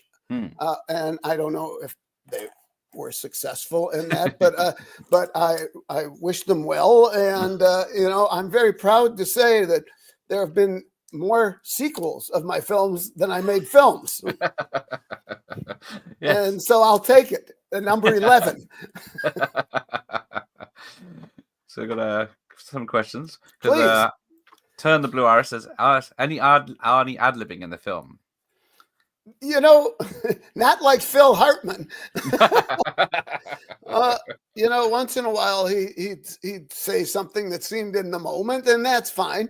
But he's not going to construct, big speeches and things. But Arnold was great and flexible and wanted to be good. Arnold's, he's in an unserious way. He's very serious about his work. Yeah. And he has standards. He really does, and he knows that, like what's Elmore Leonard, used to come to movie sets and listen to people ad-lib on his dialogue. And he said, the first thing they're ad-libbing are the stuff the writers know you don't need. It's all expendable. So no, but and we had fun making it, and we had fun together making it. And we'd play a game where we take a wally ball, which is a kind of a soft rubber volleyball, and sit around in a circle with his stunt guys and stuff, and try and hit at each other. The idea was to keep it in the air, right? And just spiking it at each other, and no look hit. And it used to infuriate Chris Columbus and his producer Mark Radcliffe, because they were very used to very quiet, thoughtful sets, and here we are,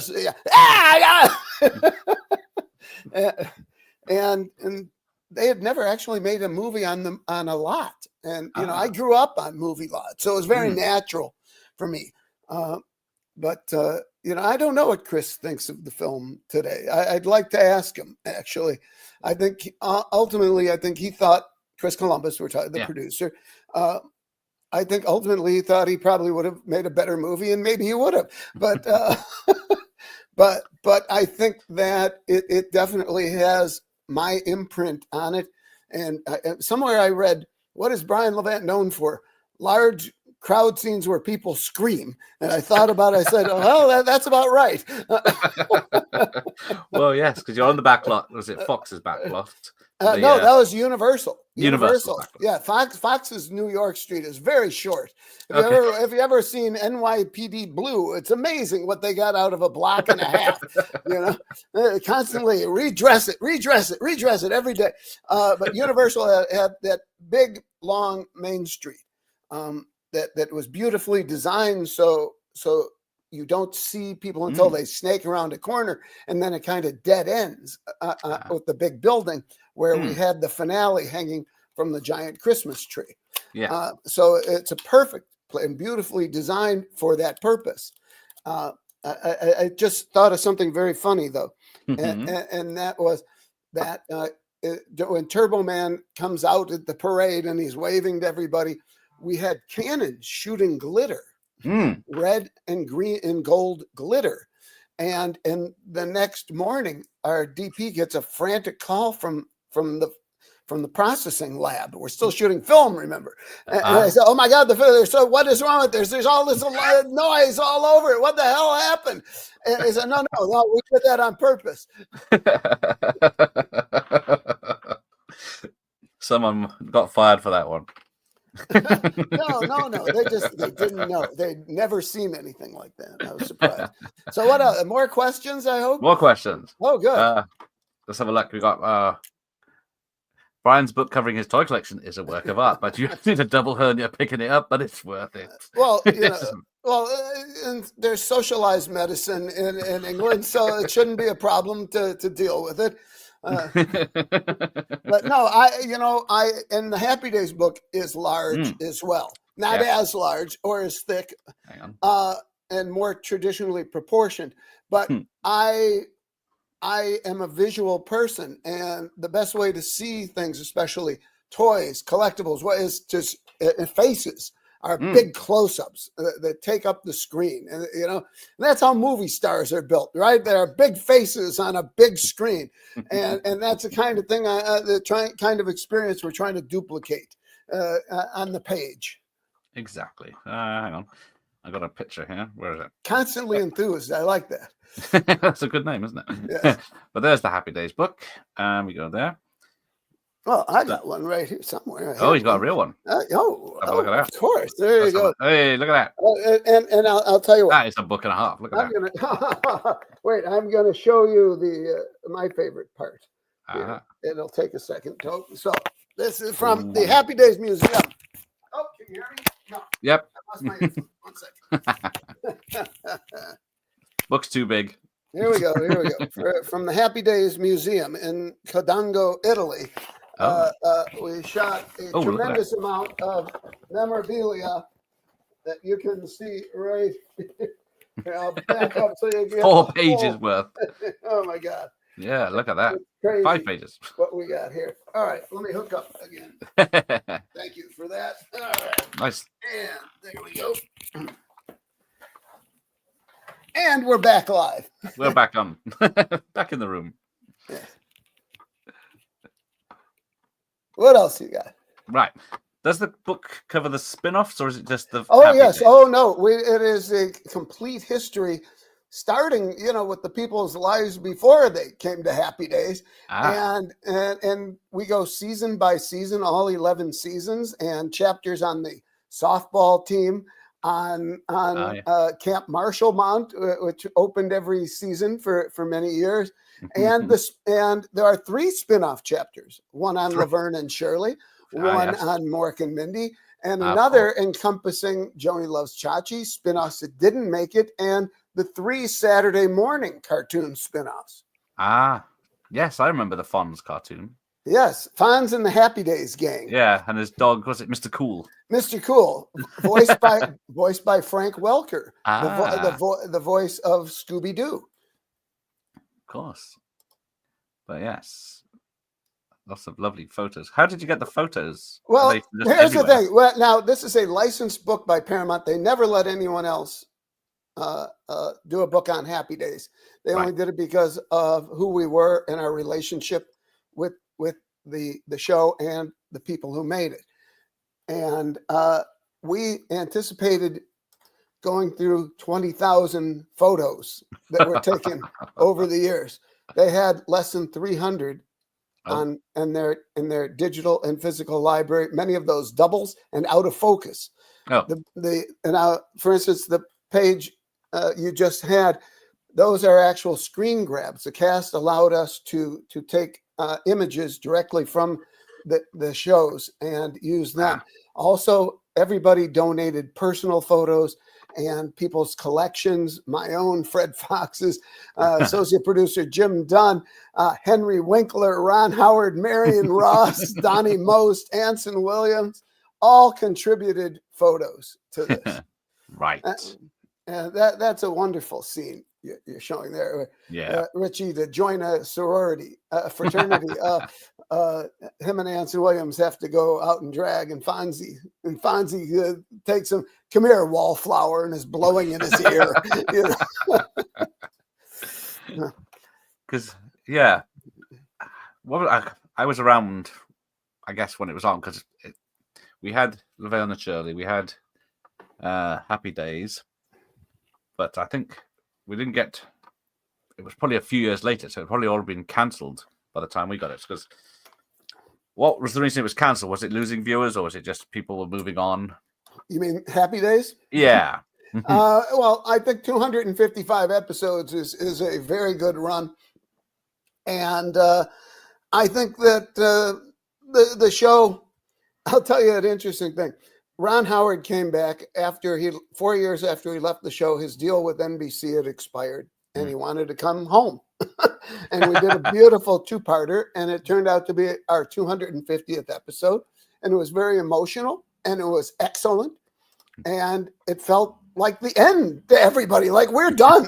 That was it. We're done. But we had 5 more shows to do. And luckily, everyone rallied for our true finale, in which Joni and Chachi got married, and Fonzie adopted a little boy. And so, yes, everybody was kind of sad and shocked that the engine that had provided so much for so long for so many had finally just kind of run out of gas. And on the 11th day of the 11th month of the 11th season, we wrapped. And the next morning, flew to Okinawa to play baseball on a USO tour for a week, ran back home from the airport, went right across town to Gary Marshall's getting a star on Hollywood Boulevard. But it was an indication that the show had ended, but not everyone's relationship with the show. That's nice. Okay, so where did I get it? Oh, yeah, more back. Great that the guy famous for his toy collection directed the most famous movie about a toy that is impossible to get hold of.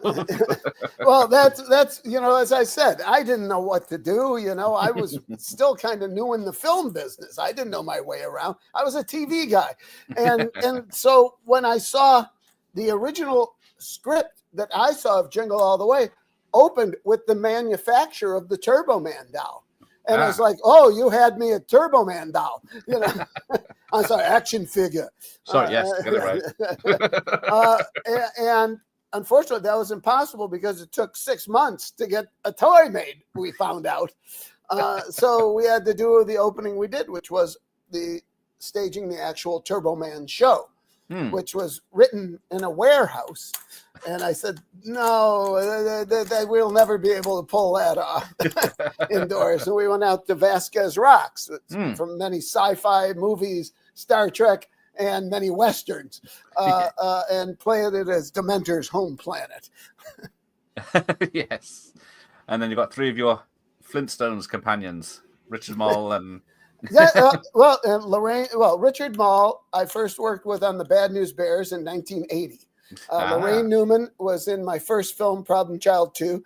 And Justin Chapman, who played the little boy, the president's son who was kidnapped, was played Junior in Problem Child 3. And Harvey Korman, who played the president, was in Flintstones and Viva Rock Vegas for me. Yes. Good to keep your friends close. Well, I was trying to build a stock company. I thought I was going to do more movies than I did, but Jingle All the Way got in the way. Yeah. We got Mike from. Did you see that? He's is there a Yes, toy yes. when you were younger that you wanted but never got, and now it's out, you maybe got it? Well, But many that's probably just it. got. Now I got it. You know, my parents were too cheap for that Robbie the Robot in 1954. But God damn it, I got one now in the box. Ooh. Very good. But while we're talking toys, the funny thing is we talk about Jingle All the Way, becoming albeit a cult Christmas classic.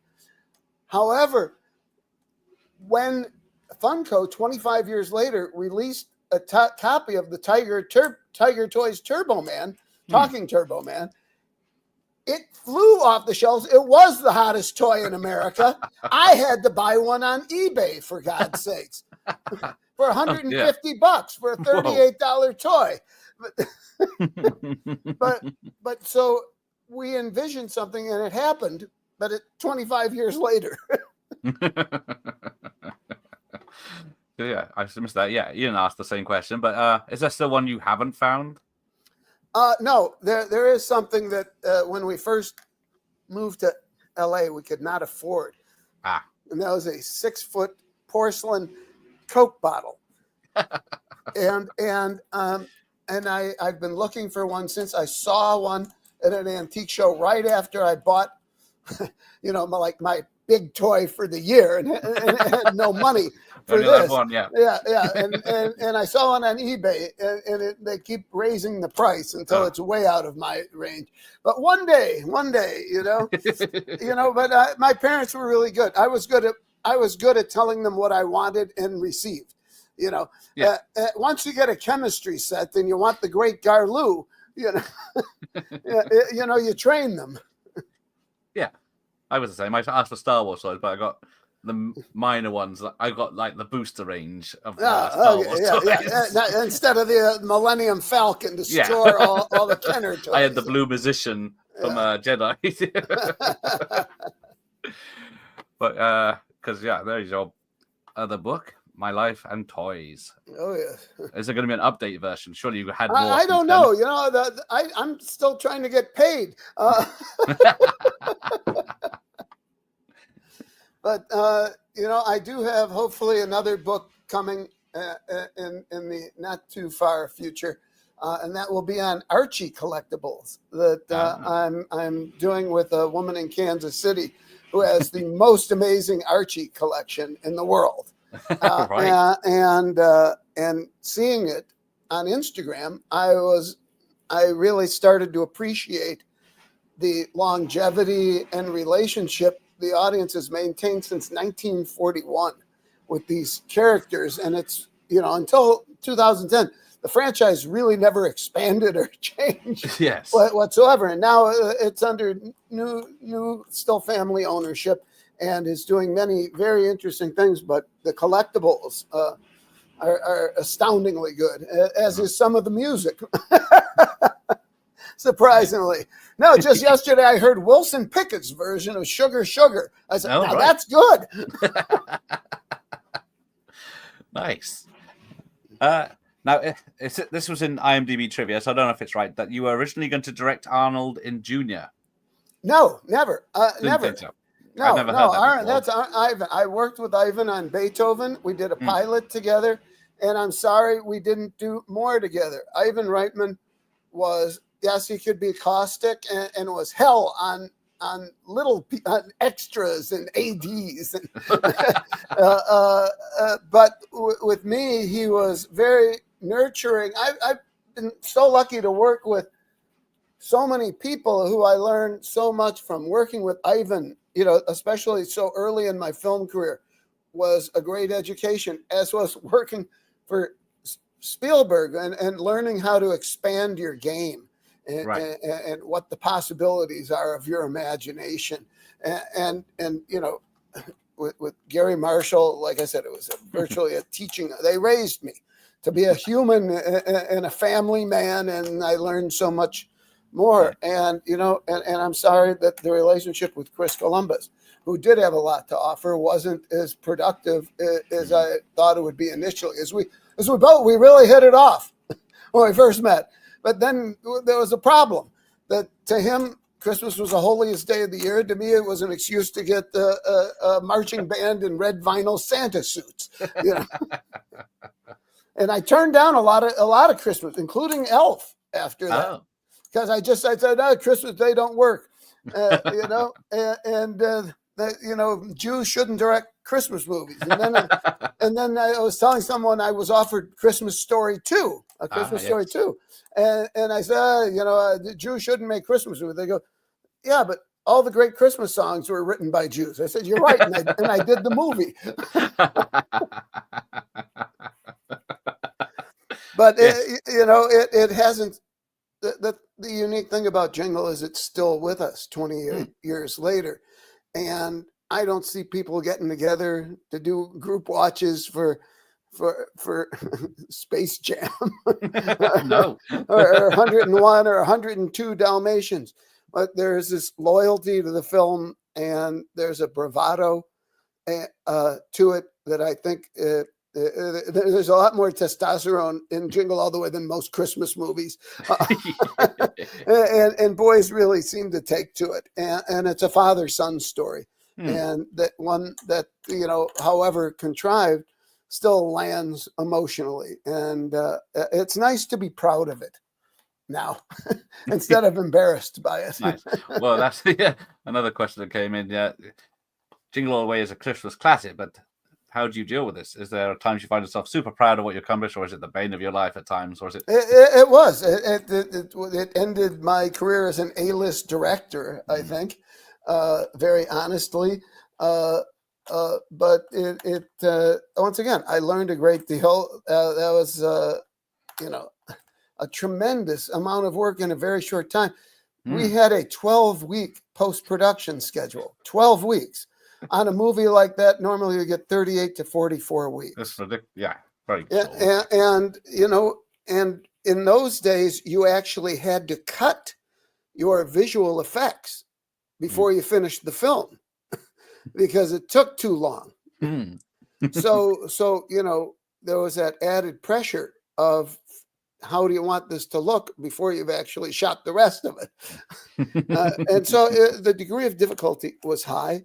And the target was the bullseye was small, and I think, you know, we were just outside of it, but now I think that we have hit the middle, and the fact that it means something to people still is very important to me, and you're all my number one customers, and I appreciate your business. Yes, because I watch it every year now. I must admit, I didn't watch it in the cinemas because I was put off another Arnie comedy after Junior because I wasn't a fan of Junior. So really? I didn't know what to expect. Junior's okay. But right. I watch it every year. Any more? Or because happy holidays.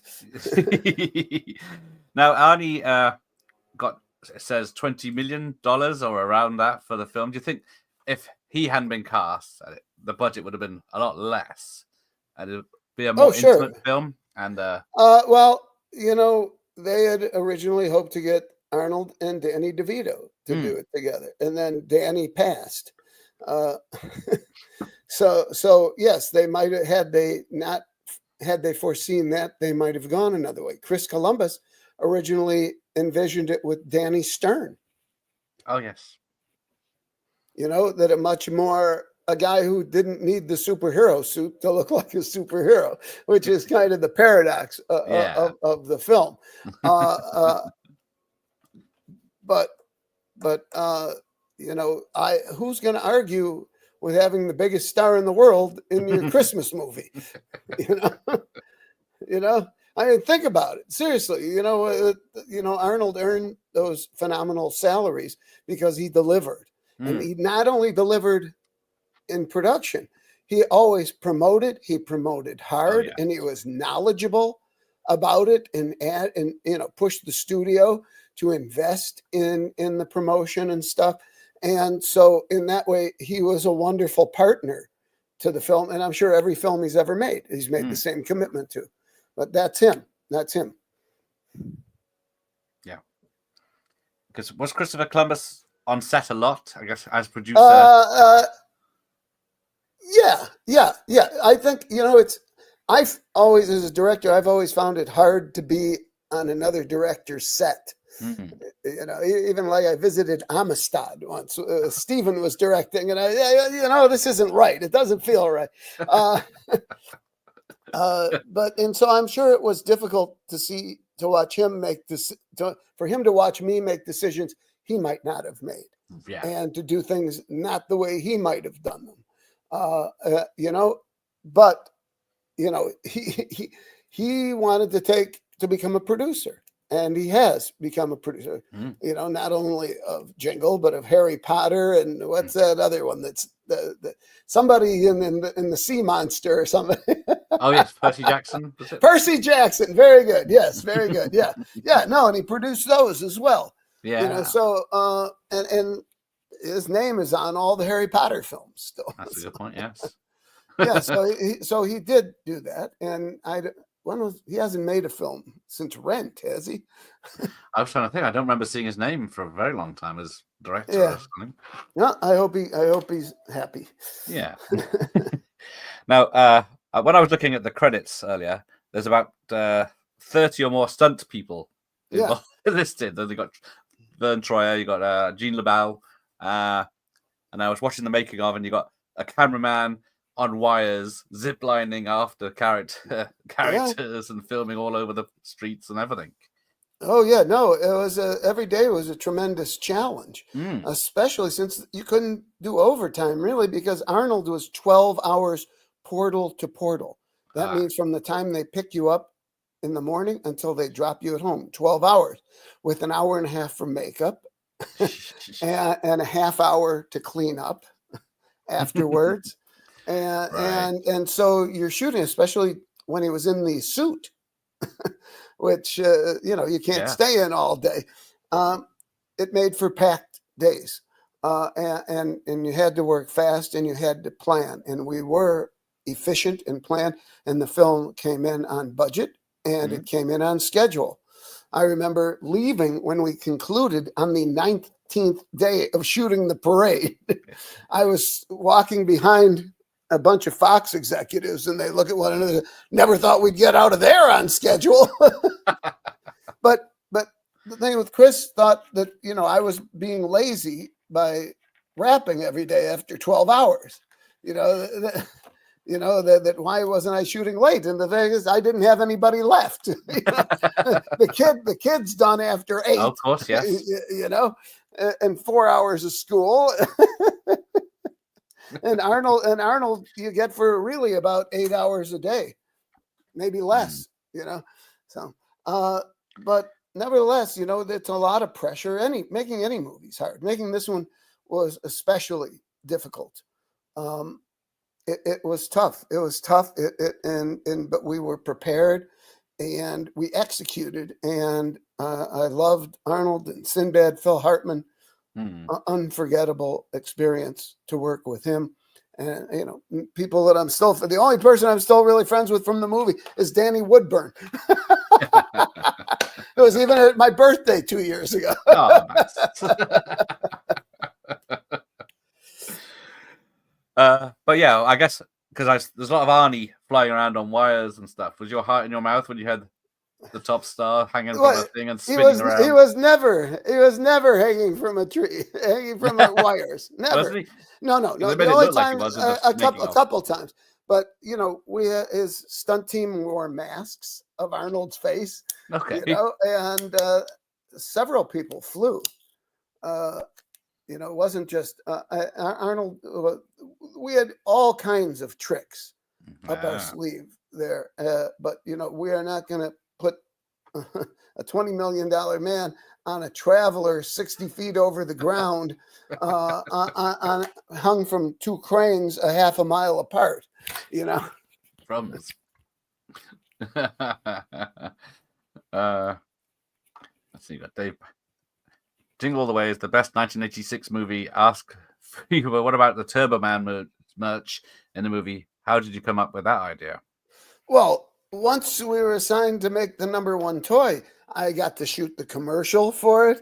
We got to do the lunchbox, the T-shirts, the mini figures, the store displays, design the box, design the what's on the back of the box, design the pajamas, the cereal box, the comic book. It was a chance to do all these things that was so much fun. And then it was undermined by the hard work it took to achieve it. Of course.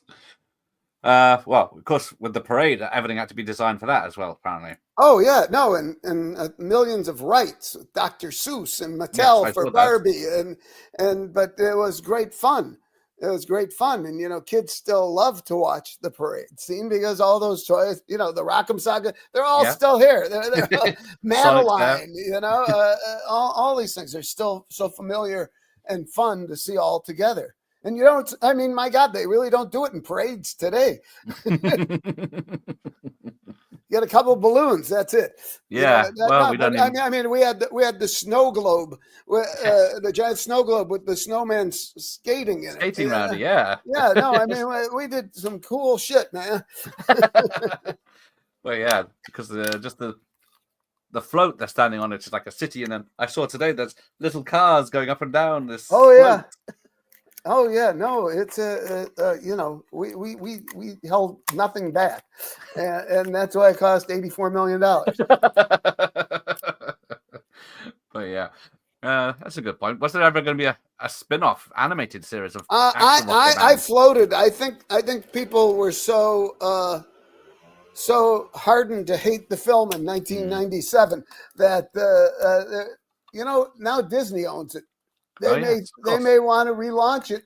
I mean, seriously, I think the Turbo Man TV show in a Power Rangers kind of way would just be fabulous. It's just, I guess like we mentioned earlier, the toy, the toy. But to do the toy, you still got to design the uniform. You get to design a superhero suit, and it was hard because every color combination has been used. And we thought we were so brilliant with the red and the gold. And then he ended up looking like Iron Man. But yeah, the toy is still very expensive over here. You can't get one for less than very few hundred pounds. Yeah. I've got 3 of them. I knew that. How dare you, sir? But yeah, so Tickle Me Elmo came out that year, wasn't it? That was the big Christmas present. Tickle Me Elmo. Yes. No, was it? I'm not sure about that. I was too busy consoling myself. The Turbo Man wasn't the hottest toy. Yeah. Sorry about the noise. No, it's not. I can't hear it. Really? Wow. So we were because you had Jake Lloyd there before he was in Star Wars. Yes. Was he cast in Star Wars during the making of? No. Okay. I was called by someone at Lucas who wanted to ask about him, and I said, I think he's wonderful. I think he needs help. He needs someone to work with him every day on his delivery, and he'll be great. And they didn't. His parents told me that, and this is the same story that Ron Howard told me about American Graffiti. George Lucas just didn't talk to the actors. And on a Graffiti, they would hide behind Mel's and run lines and give notes to each other. Yeah. Harrison Ford and Cindy and Richard Dreyfuss and all them, Charlie Martin Smith. And they said that he never told Jake what he wanted. And I think that's why the performance is treated for what it was, a kid who needed a little more work. I brought onto Jingle All the Way Walter Von Hune, who had been the dialogue coach on Happy Days and for 3 years had been the dialogue coach on the new Leave It to Beaver and also directed episodes there. And he was wonderful with kids and knew how to read a line.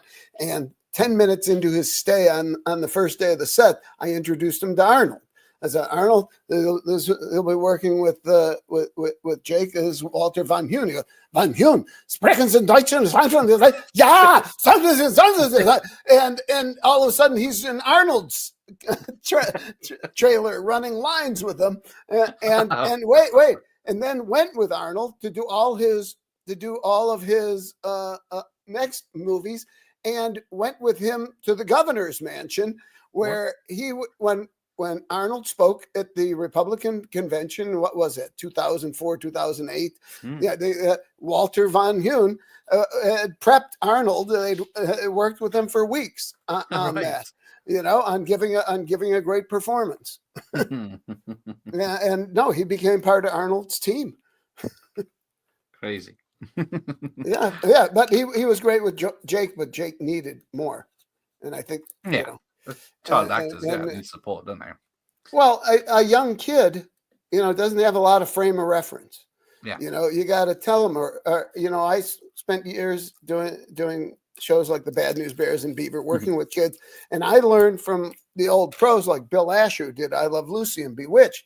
He would put an apple box down next to the lens and put Corey Feldman in there for his single and go da da da da da da da da da da da da. Close. Do it again. Da da da da da da da da da da da. All right, one more time. Da da da da da da da da da da. Cut. Print. Moving on. But they need help.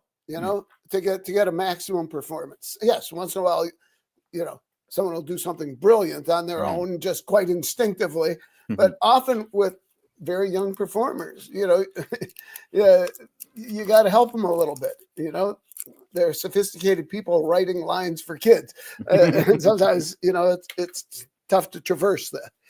Yeah. Where are we? Where's my? Any more questions? I've got some. Where am I? A couple more. Yeah. Okay. Yeah, it's getting close to midnight here.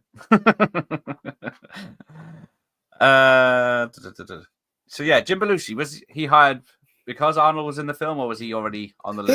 He had read for Myron. Ah, right. And we liked Sinbad better, but Jim really liked.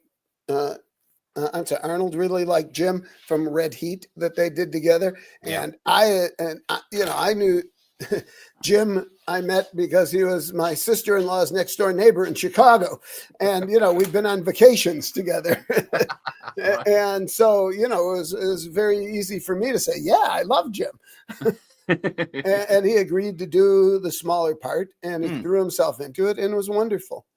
Yeah, yes, he's great in that. So you filmed in Minnesota. Was it what March? Was it? I think so. Yes, it was. 22 degrees, and that was warm enough that people started running in shorts there. But there was no snow. Yes, we had to bring in snow. Crazy. There was a rumor that the locals caused issues for your making of the film. Oh no, the Minneapolis Film Commission was very, very helpful, closing roads, leaving their Christmas decorations up months longer than planned for us. Seriously. They rolled out the red carpet, and I still get things from people who say that they saw us filming this and they went to the premiere at the Mall of America, and it was a big thing for a lot of people there. That's nice. Let's have a look. Who's got I like him in Jingle all the way, and Batman and Robin. Which is your favorite Arnold film?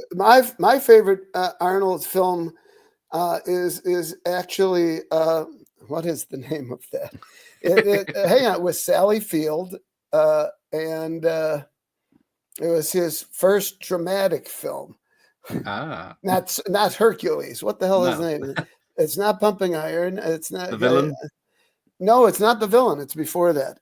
With Jeff Bridges and Sally Field. Stay Hungry. Stay Hungry. Very good. Thank you. I love Stay Hungry. He's so surprising in that. Playing the violin and loving country music, and is so smart and sophisticated in that film. that, I think that's where he really let his real personality shine more than things like True Lies, where he's playing somebody else. Nice. So yes, we'll wrap this up so I can get to bed, and then we'll leave poor Brian Lee alone. So there's his book, and then we've got both books there, Life and Time, and if I click the right link. That's a pretty good price in euros, huh? Yeah. Come down a bit. And then you got the hardcover of it's only 38. Sounds okay, special good. over here. I don't know if that deletes your cut. We'll see if I get a check from these people. It's been hard enough to get paid. Right. Yeah. But they were nice enough to let me design the book. And that was a condition that a publisher had to meet, because nobody's going to do it the way I would. But I like making a book to editing a film, where you sit there and you're using visual pieces to tell a story. And I think we're very successful in telling the history and exploring the personal relationships of the show visually, as well as with words. Nice. Well, there we go. Book's on sale now. It's only just come out, hasn't it? Last week? A couple of weeks ago. Yes, doing very nicely here. I know. No Malibu beach house yet, but it's doing very nicely. Nice. What are you doing this December? This December, I'm sitting home and doing physical therapy on my shoulder as usual. well, it's not too harsh on you, and you have a you spend years pointing. It takes a lot of wear and tear. You over there, move that over there. Yeah. Just think about it, thousands and thousands of times a day. The decision maker. Is it any wonder I need a cortisone shot? So Ian saying thank you, enjoyed your movies and TV work, and hope the book's a huge success. Oh, thank you, Ian. My number one customer. Okay. So we'll wrap this up. I'll say thanks for everyone in the chat. Thanks for Brian, and I'll see you next time, everyone. Good night. Thank you again. Thank you, sir.